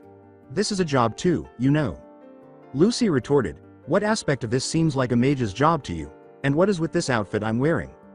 The chefs at the restaurant make magical food, after all, Happy clarified. Natsu nodded and bit into the plate of food. Yup, he said. And we're here to help out, remember? Lucy screamed, no eating the customer's food, at him. Gray said, a waiter's uniform isn't bad once in a while toting another tray of food and wearing nothing but his boxers. Lucy yelled, try wearing it, then, at him. Gray asked her, and whose rent are we working to pay off here again? Lucy said, I'm sorry, Her father lost his business and all of the family's assets, including his house, in a recent fiasco. Lucy had been on a mission where she could earn the money to pay her rent, but he had gone to work at a merchant guild in a nearby town that had some trouble with some thugs that she had beaten up. Here they were now. Besides, check it out, Gray said, nodding toward the restaurant's far end. Urza, dressed as an orange waitress, leaned over a table that was occupied and said, "May I have your order?" "Ah, I want, please give us one of everything," begged the three patrons seated at the table. Gray remarked, "Some people are really getting into this." Lucy sighed and said, "I guess I'll do my best." He turned to face the former shinobi, "And then there's Naruto," Gray continued. Naruto, who was also wearing an orange waitress outfit, asked sweetly, "May I take your order now?" Urza was not impressed when he told her that his Oroku no Jutsu was used for infiltration missions, and she was on the verge of forbidding him from ever using it again. After much discussion, she finally gave him permission to use it, but only for missions. Even then, he had to claim that Naruto was his sister in case the weakly sorcerer found out. As he stood at the counter, collecting money, he could easily make this sweet lie true by having a clone transform into Naruto. Despite Naruto's efforts to give her Kakashi's Sharingan, she had both of her ocean blue eyes instead. She almost seemed like a different person at times. "Are you on the menu?" a savage male patron inquired. Naruto waved his question away. "Oh you," he said. Smirking, the brute reached up to seize her. "I'm sure you taste absolutely lovely," he said. Naruto glared at him and attempted to pull away. "Let go of me," she said. The man's grin grew as he saw her struggle. "I just want to ask you something," he said. Naruto yelled, "Nissan," as his grip tightened around her wrist. Naruto snarled and came up from the side, punching the brute in the face with a forceful blow. "Get your hands off of my sister," he said. "This is a restaurant, not a whorehouse. Get out of my sight before I throw you out." The brute snarled back, "Why? You'll regret that," as he and his group launched an all-out attack. After a minute, the brute and his group were ejected into the street, and the restaurant doors flew open. Naruto snarled and shut the door, not even checking to see if the troublemakers he had just beaten up were still conscious. "You're banned from eating here ever again," he said. "Thanks, Nissan." Naruto exhaled with thankfulness. She would have popped right then and there if that brute had applied more force to her wrist. Explaining that would have taken some time. Naruto waved it away. "Don't mention it," he said. However, in addition to Urza and Lucy, that was the fifth time someone had attempted to harass Naruto today. When someone tried something with Lucy, Natsu and Gray would usually step in, but when someone messed with Urza, well, let's just say she didn't need assistance dealing with them. "Let's get back to work." "Good work out there, everyone," Shitu Yujima said. "You young uns these days sure are hard workers, There'll always be a place for you here." Urza returned the smile, still wearing her waitress uniform. "Thank you," she said. "Today was an exceptional experience." "I think she likes the outfit," said Happy. Naruto smiled and asked, "What's not to like?" before a blushing Urza slapped him across the head. "Man, now I know how Mira-chan feels," Gray moaned, leaning back against the wall of stone. "Phew, I'm stuffed," Natsu sighed, taking a seat. Lucy questioned incredulously, "Just how much of this place's food did you eat?" Gray inquired, "What about Naruko-chan? Shouldn't you dispel her by now?" Naruto turned away. "I wish you wouldn't talk about me like I'm not even here," he said, glaring. Gray asked, "Seriously, what is with her? If I didn't know she was one of your clones, I would have thought she really was your sister." With a shrug, Naruto said, "My clones can think for themselves." Lucy asked, "Isn't that dangerous? What if they rebel?" "They're still a part of me," said Naruto. "I trust them like I trust myself." Then he said, "NYA," and Naruto stuck out her tongue at them. Urza asked the elderly magic chef, "By the way, Yujima-san, how did things go at the council?" According to Shitu, "Oh, well, I'm not a member anymore, you know." "The council?" Both Gray and Natsu cried in shock. "Didn't you guys know? Yujima-san used to be one of the counselors," Lucy said. Shitu wondered, "Zuku? Or was it Zulal?" "You mean Jelal," Urza replied, perspiring. Shitu said, "Ah yes, that's right," and nodded. The betrayal of Zulal and Ultir was quite the blunder for the council. Now should be the time to establish a fresh, new council, and the groundwork for it seems to be being laid in all quarters. "It caused you all quite a lot of grief, it did. I am really sorry." "No. I've heard that you were set against firing a Tyrian the entire time," Urza said with a grimace. And you even retired out of shame for the actions of the council. Shitu sighed and said, no, I just don't think I'm cut out for politics. Anyway, cooking is so much more fun. When Shitu gave the blonde Jinchuriki a bowl of ramen, Naruto spat out, ramen. Naruto complained, where's mine? Nissan, share it with me. Naruto questioned, huh? Did you say something? You're becoming Kakashi. Sensei, Nissan, exclaimed Naruto. Shitu said, by the way, Natsu.kun, Gray.kun, to the two of them directly. A lot of changes are going to be made to the council, and without me around, there won't be anybody to stand up for Fairy Tail when they get into trouble anymore, so suggest you keep that in mind. Absolutely, said Gray and Natsu simultaneously. Urza said, we should be going home. Until next time, Yujima.san. Magnolia, Fairy Tail Guild in Earthland. Lucy questioned, what is this? As everyone gathered around the picture of a blue chart suspended in midair. It's an organization chart of the Dark Guilds, added Mira. I drew it, said Ritas.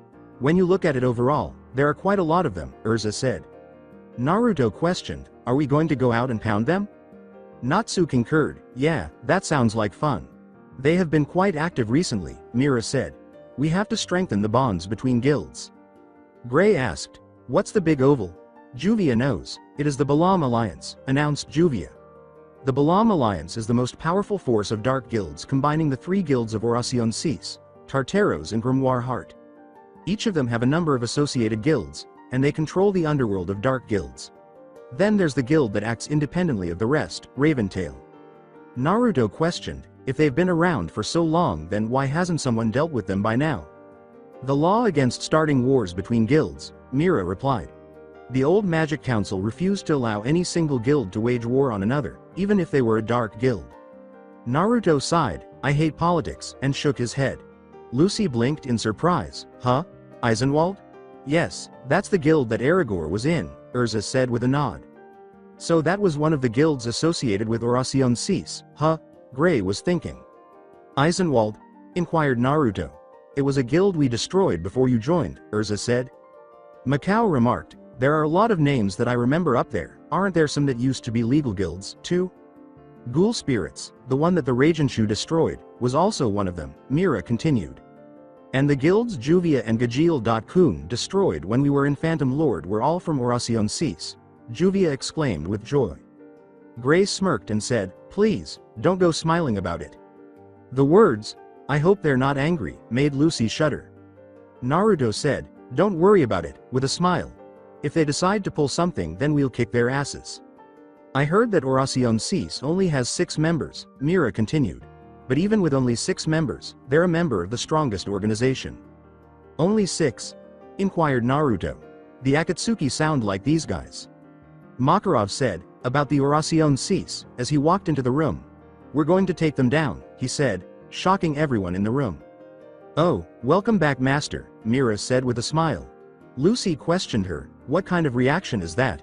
Urza asked, so, Master, what exactly is this about? At the regular meeting a few days ago, the Oracion Cis came up on the agenda.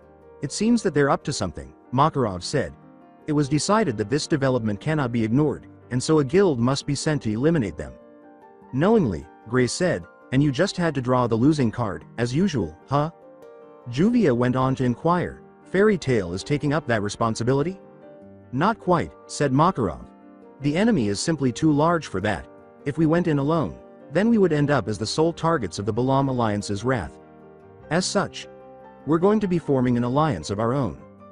The question was, an alliance? Naruto asked. With who? Fairy Tail, Blue Pegasus, Lamia Scale, Cade Shelter. Each of these guilds is to select a number of members, and those members will join forces to defeat the enemy, Makarov said. When Natsu said, we can handle those guys alone, hell, I can handle those guys alone. Urza yelled, naive fool, and struck him over the head. The master is thinking of the consequences that come afterwards. Wait. Hold on a second. We're only dealing with 6 people, right? Lucy responded. What kind of monsters are they?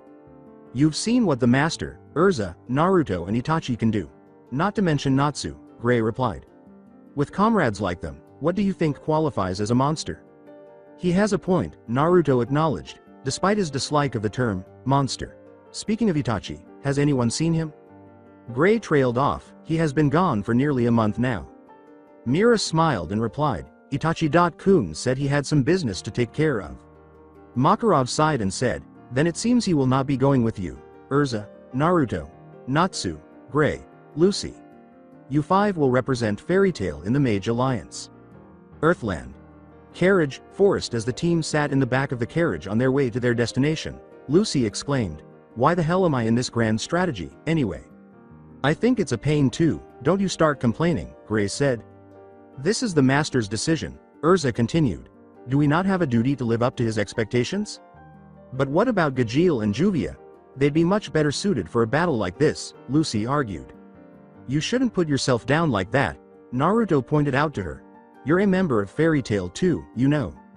The response from Urza was, those two are both busy with other work. The carriage bumped on the road and Natsu moaned, are we still not there yet? In the end, we're just the same old group as always, Lucy murmured. Urza retorted, surely that's a good thing. This is our first strategy meeting with the delegates from the other guilds. It's important that we have good relations within our own delegation at least. The last thing we need when we fight the enemy is bad teamwork, said Naruto. Happy said, there it is, pointing to a big building they were getting closer to. When Urza said, that's the meeting point, he nodded. The sight made Naruto smile. Let's go, he said. Earthland.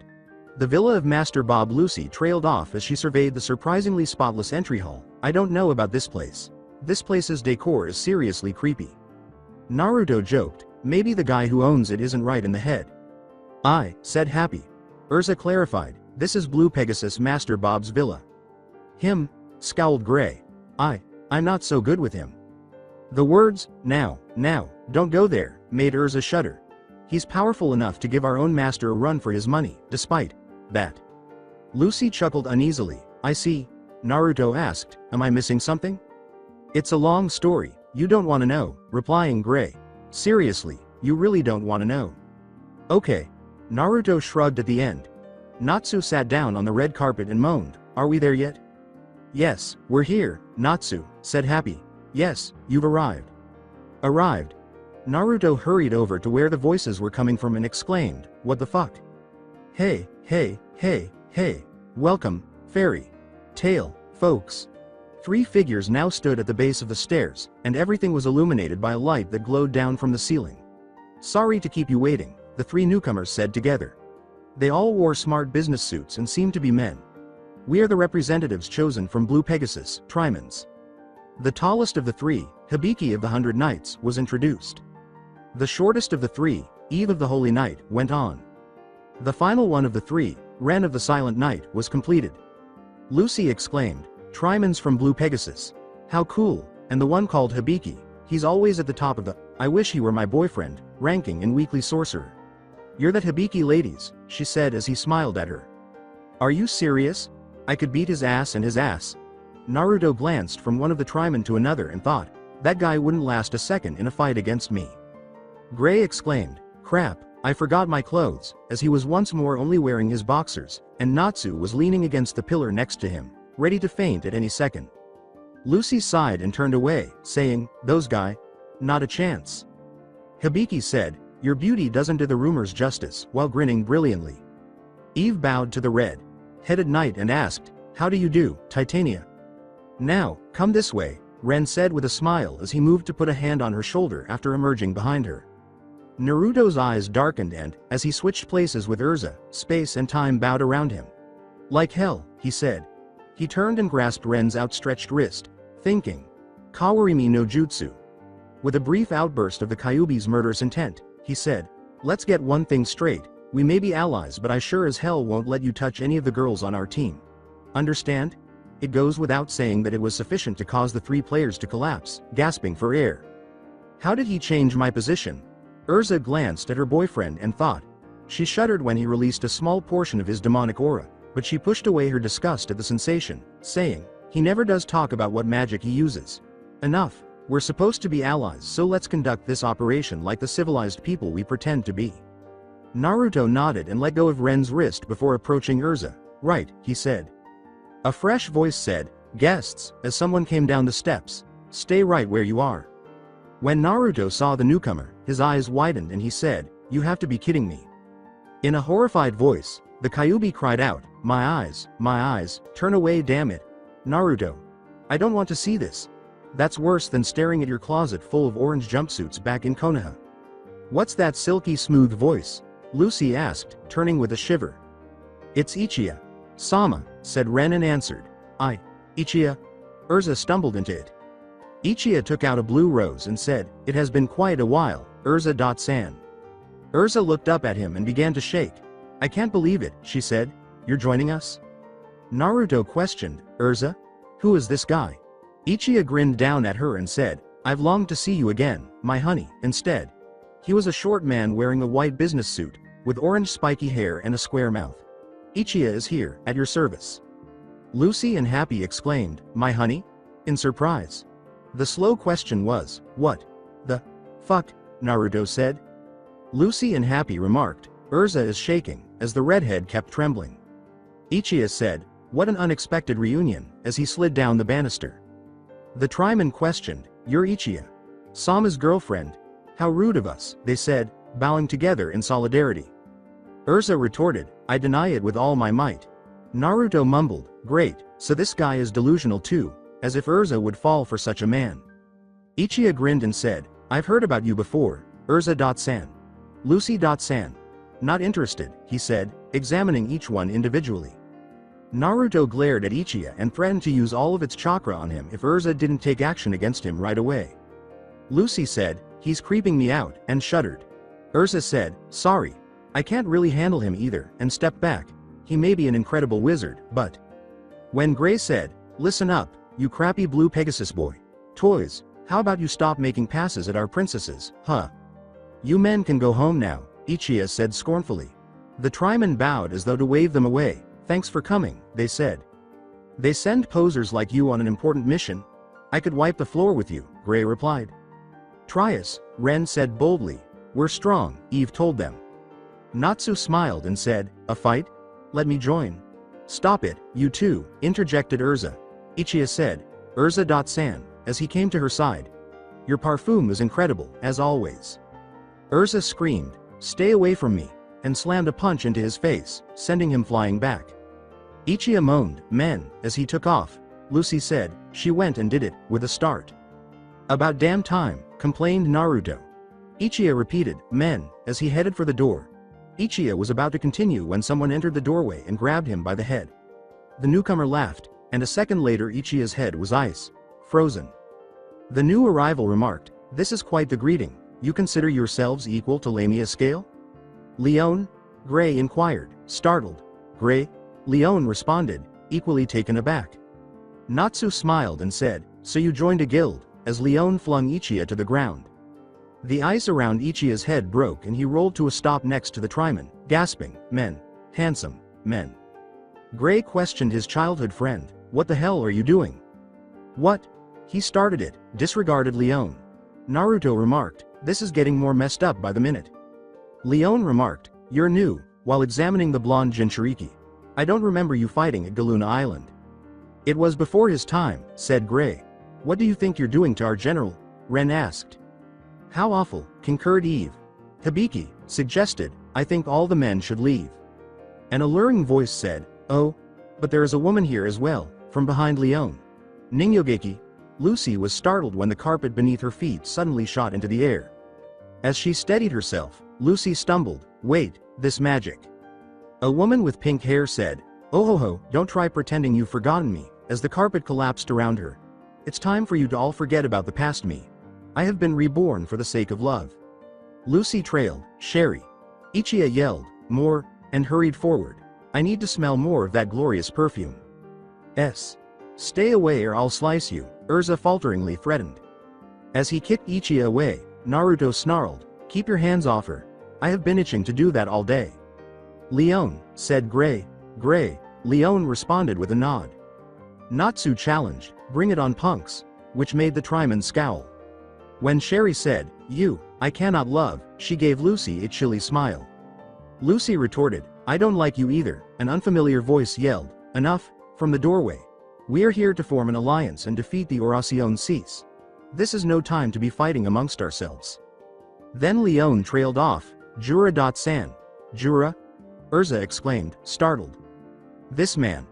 Thought Ren. Hibiki affirmed, the ace of Lamia, Rock Iron Jura. Who? Inquired Natsu. Happy clarified, he's one of the 10 wizard saints. Naruto questioned, you mean like the old man in Jose? Happy gave a nod. Lucy shuddered and said, even I've heard of that name. 5 fairies, and 4 Pegasi, I see. But 3 of us will be quite sufficient, Sherry laughed. As Jura said, 3 of the guilds are now assembled, all that remains is the delegation from Cade Shelter. A bloodied Ichiya continued, you say, delegation, but from what I hear, they are only sending a single mage. A single mage? Those assholes are only gonna give us on mage to help out in this stupidly dangerous mission? Asked Gray. Lucy stumbled, Wait, don't tell me it's going to be some stupidly powerful person? As one figure emerged from the doorway. Naruto thought, no way, as the newcomer stumbled and fell in front of him. The newcomer said, I'm sorry I'm so late, as she got up and brushed herself off. I'm from Cade Shelter. My name is Wendy, said a 12-year-old girl in a yellow dress with long blue hair. Pleased to be working with you all. A child? Lucy's eyes widened. A girl? A bewildered Jura inquired. Natsu muttered, Wendy? All the guilds are now assembled, said Jura. She said, whoa, hold it, Gray said. Sherry asked, an offensive endeavor of this scale, and they send us a single child. What do Cade Shelter think they're playing at? Another voice said, alone? I think not, you tawdry woman, as a white cat emerged from behind Wendy. Wendy questioned, Carla? You followed me? With a start?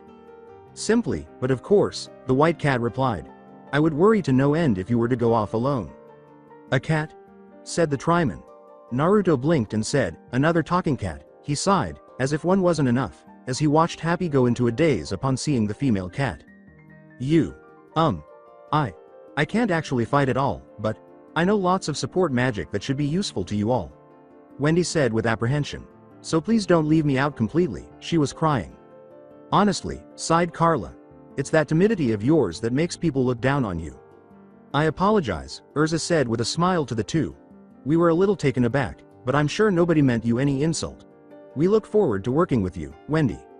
Yeah, said Naruto. Welcome to the crew. Thank you, Wendy said, lowering her face to conceal her flush. So, these are fairy tales Urza and Naruto. You mean the Titanic and the Maelstrom? At least they seem trustworthy, Carla thought.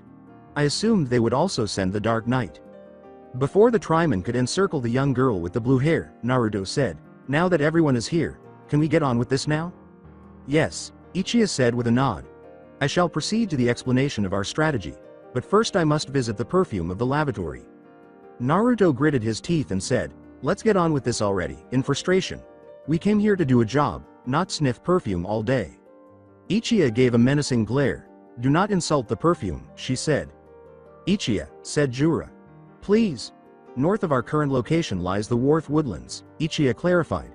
It is there that a mighty magic was sealed away in ancient times. Its name is Nirvana.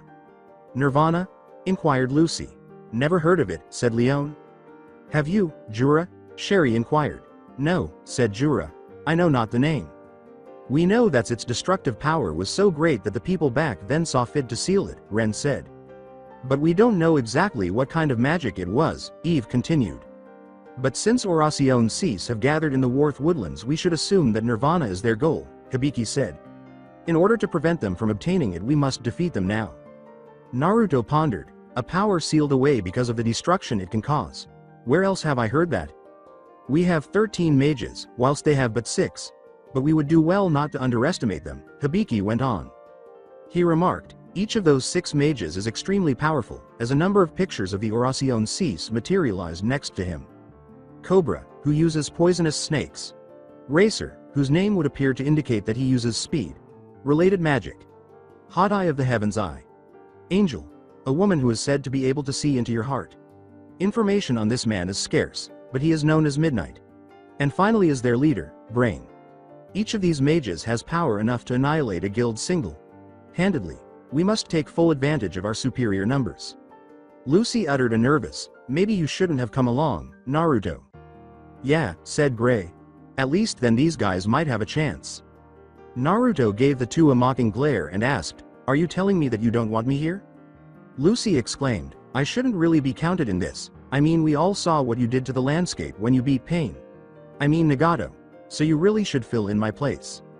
"Sorry, that's not happening," Naruto returned the smile. I have to agree," Urza said. Reflecting on the devastation that battle had caused to the region, she pondered, having Naruto step onto the battlefield is overkill, even by our standards. Hell, it was already being referred to as the Scar of Pain, and there were even attempts to make it a tourist destination. Is he truly that powerful? As Wendy turned to face the blonde Jinchuriki, she thought. She had heard about his adventures. Who hadn't? Even though he had only recently joined Fairy Tail, he had already established himself as one of the guild's strongest members, arguably surpassed only by Makarov in guild arts. The weekly sorcerer claims that he was even seeing Tatania, and that the conflict between him and the man known only as Pain wasn't comparable to a typical battle between mages. They had transformed a mountain range into a battlefield, leaving only devastation and chaos in their wake. Naruto questioned them, "Are you saying I should stay here? Because that is not going to happen." "Our strategy is not limited to simple combat," Ichiya added, a little irritated at being disregarded. "The important point is that we locate their base of operations." "Their base?" inquired Leone. "We have yet to confirm this for certain, but we believe they have established a temporary base of operations in the woodlands," Ren said. "If at all possible, we want to get all 6 of them together at that base," Ichiya said. Gray questioned, "How do we do that?" "By beating them up," was Natsu's response, shouted out. Lucy sighed, "Back to simple combat already, I see. He's got the right idea." Naruto smiled after saying this. Urza asked, "What do we do once they're gathered there?" "We use our guild's mighty Pegasus airship, the Christina, to destroy their base and them along with it," replied Ichiya. "A magical bomber?" Sherry had a nervous question. "An airship similar to the ones that Yukigakure no Sato uses?" Recalling his mission to save that land of snow, Naruto pondered. "You're breaking out a bomber craft against humans?"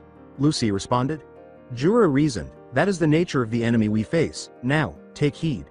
If combat does ensue, nobody attempt to face an enemy alone. You must always battle in groups of at least 2. "Right," smiled Natsu. He exclaimed, "I'm all pumped now," as he fled the villa.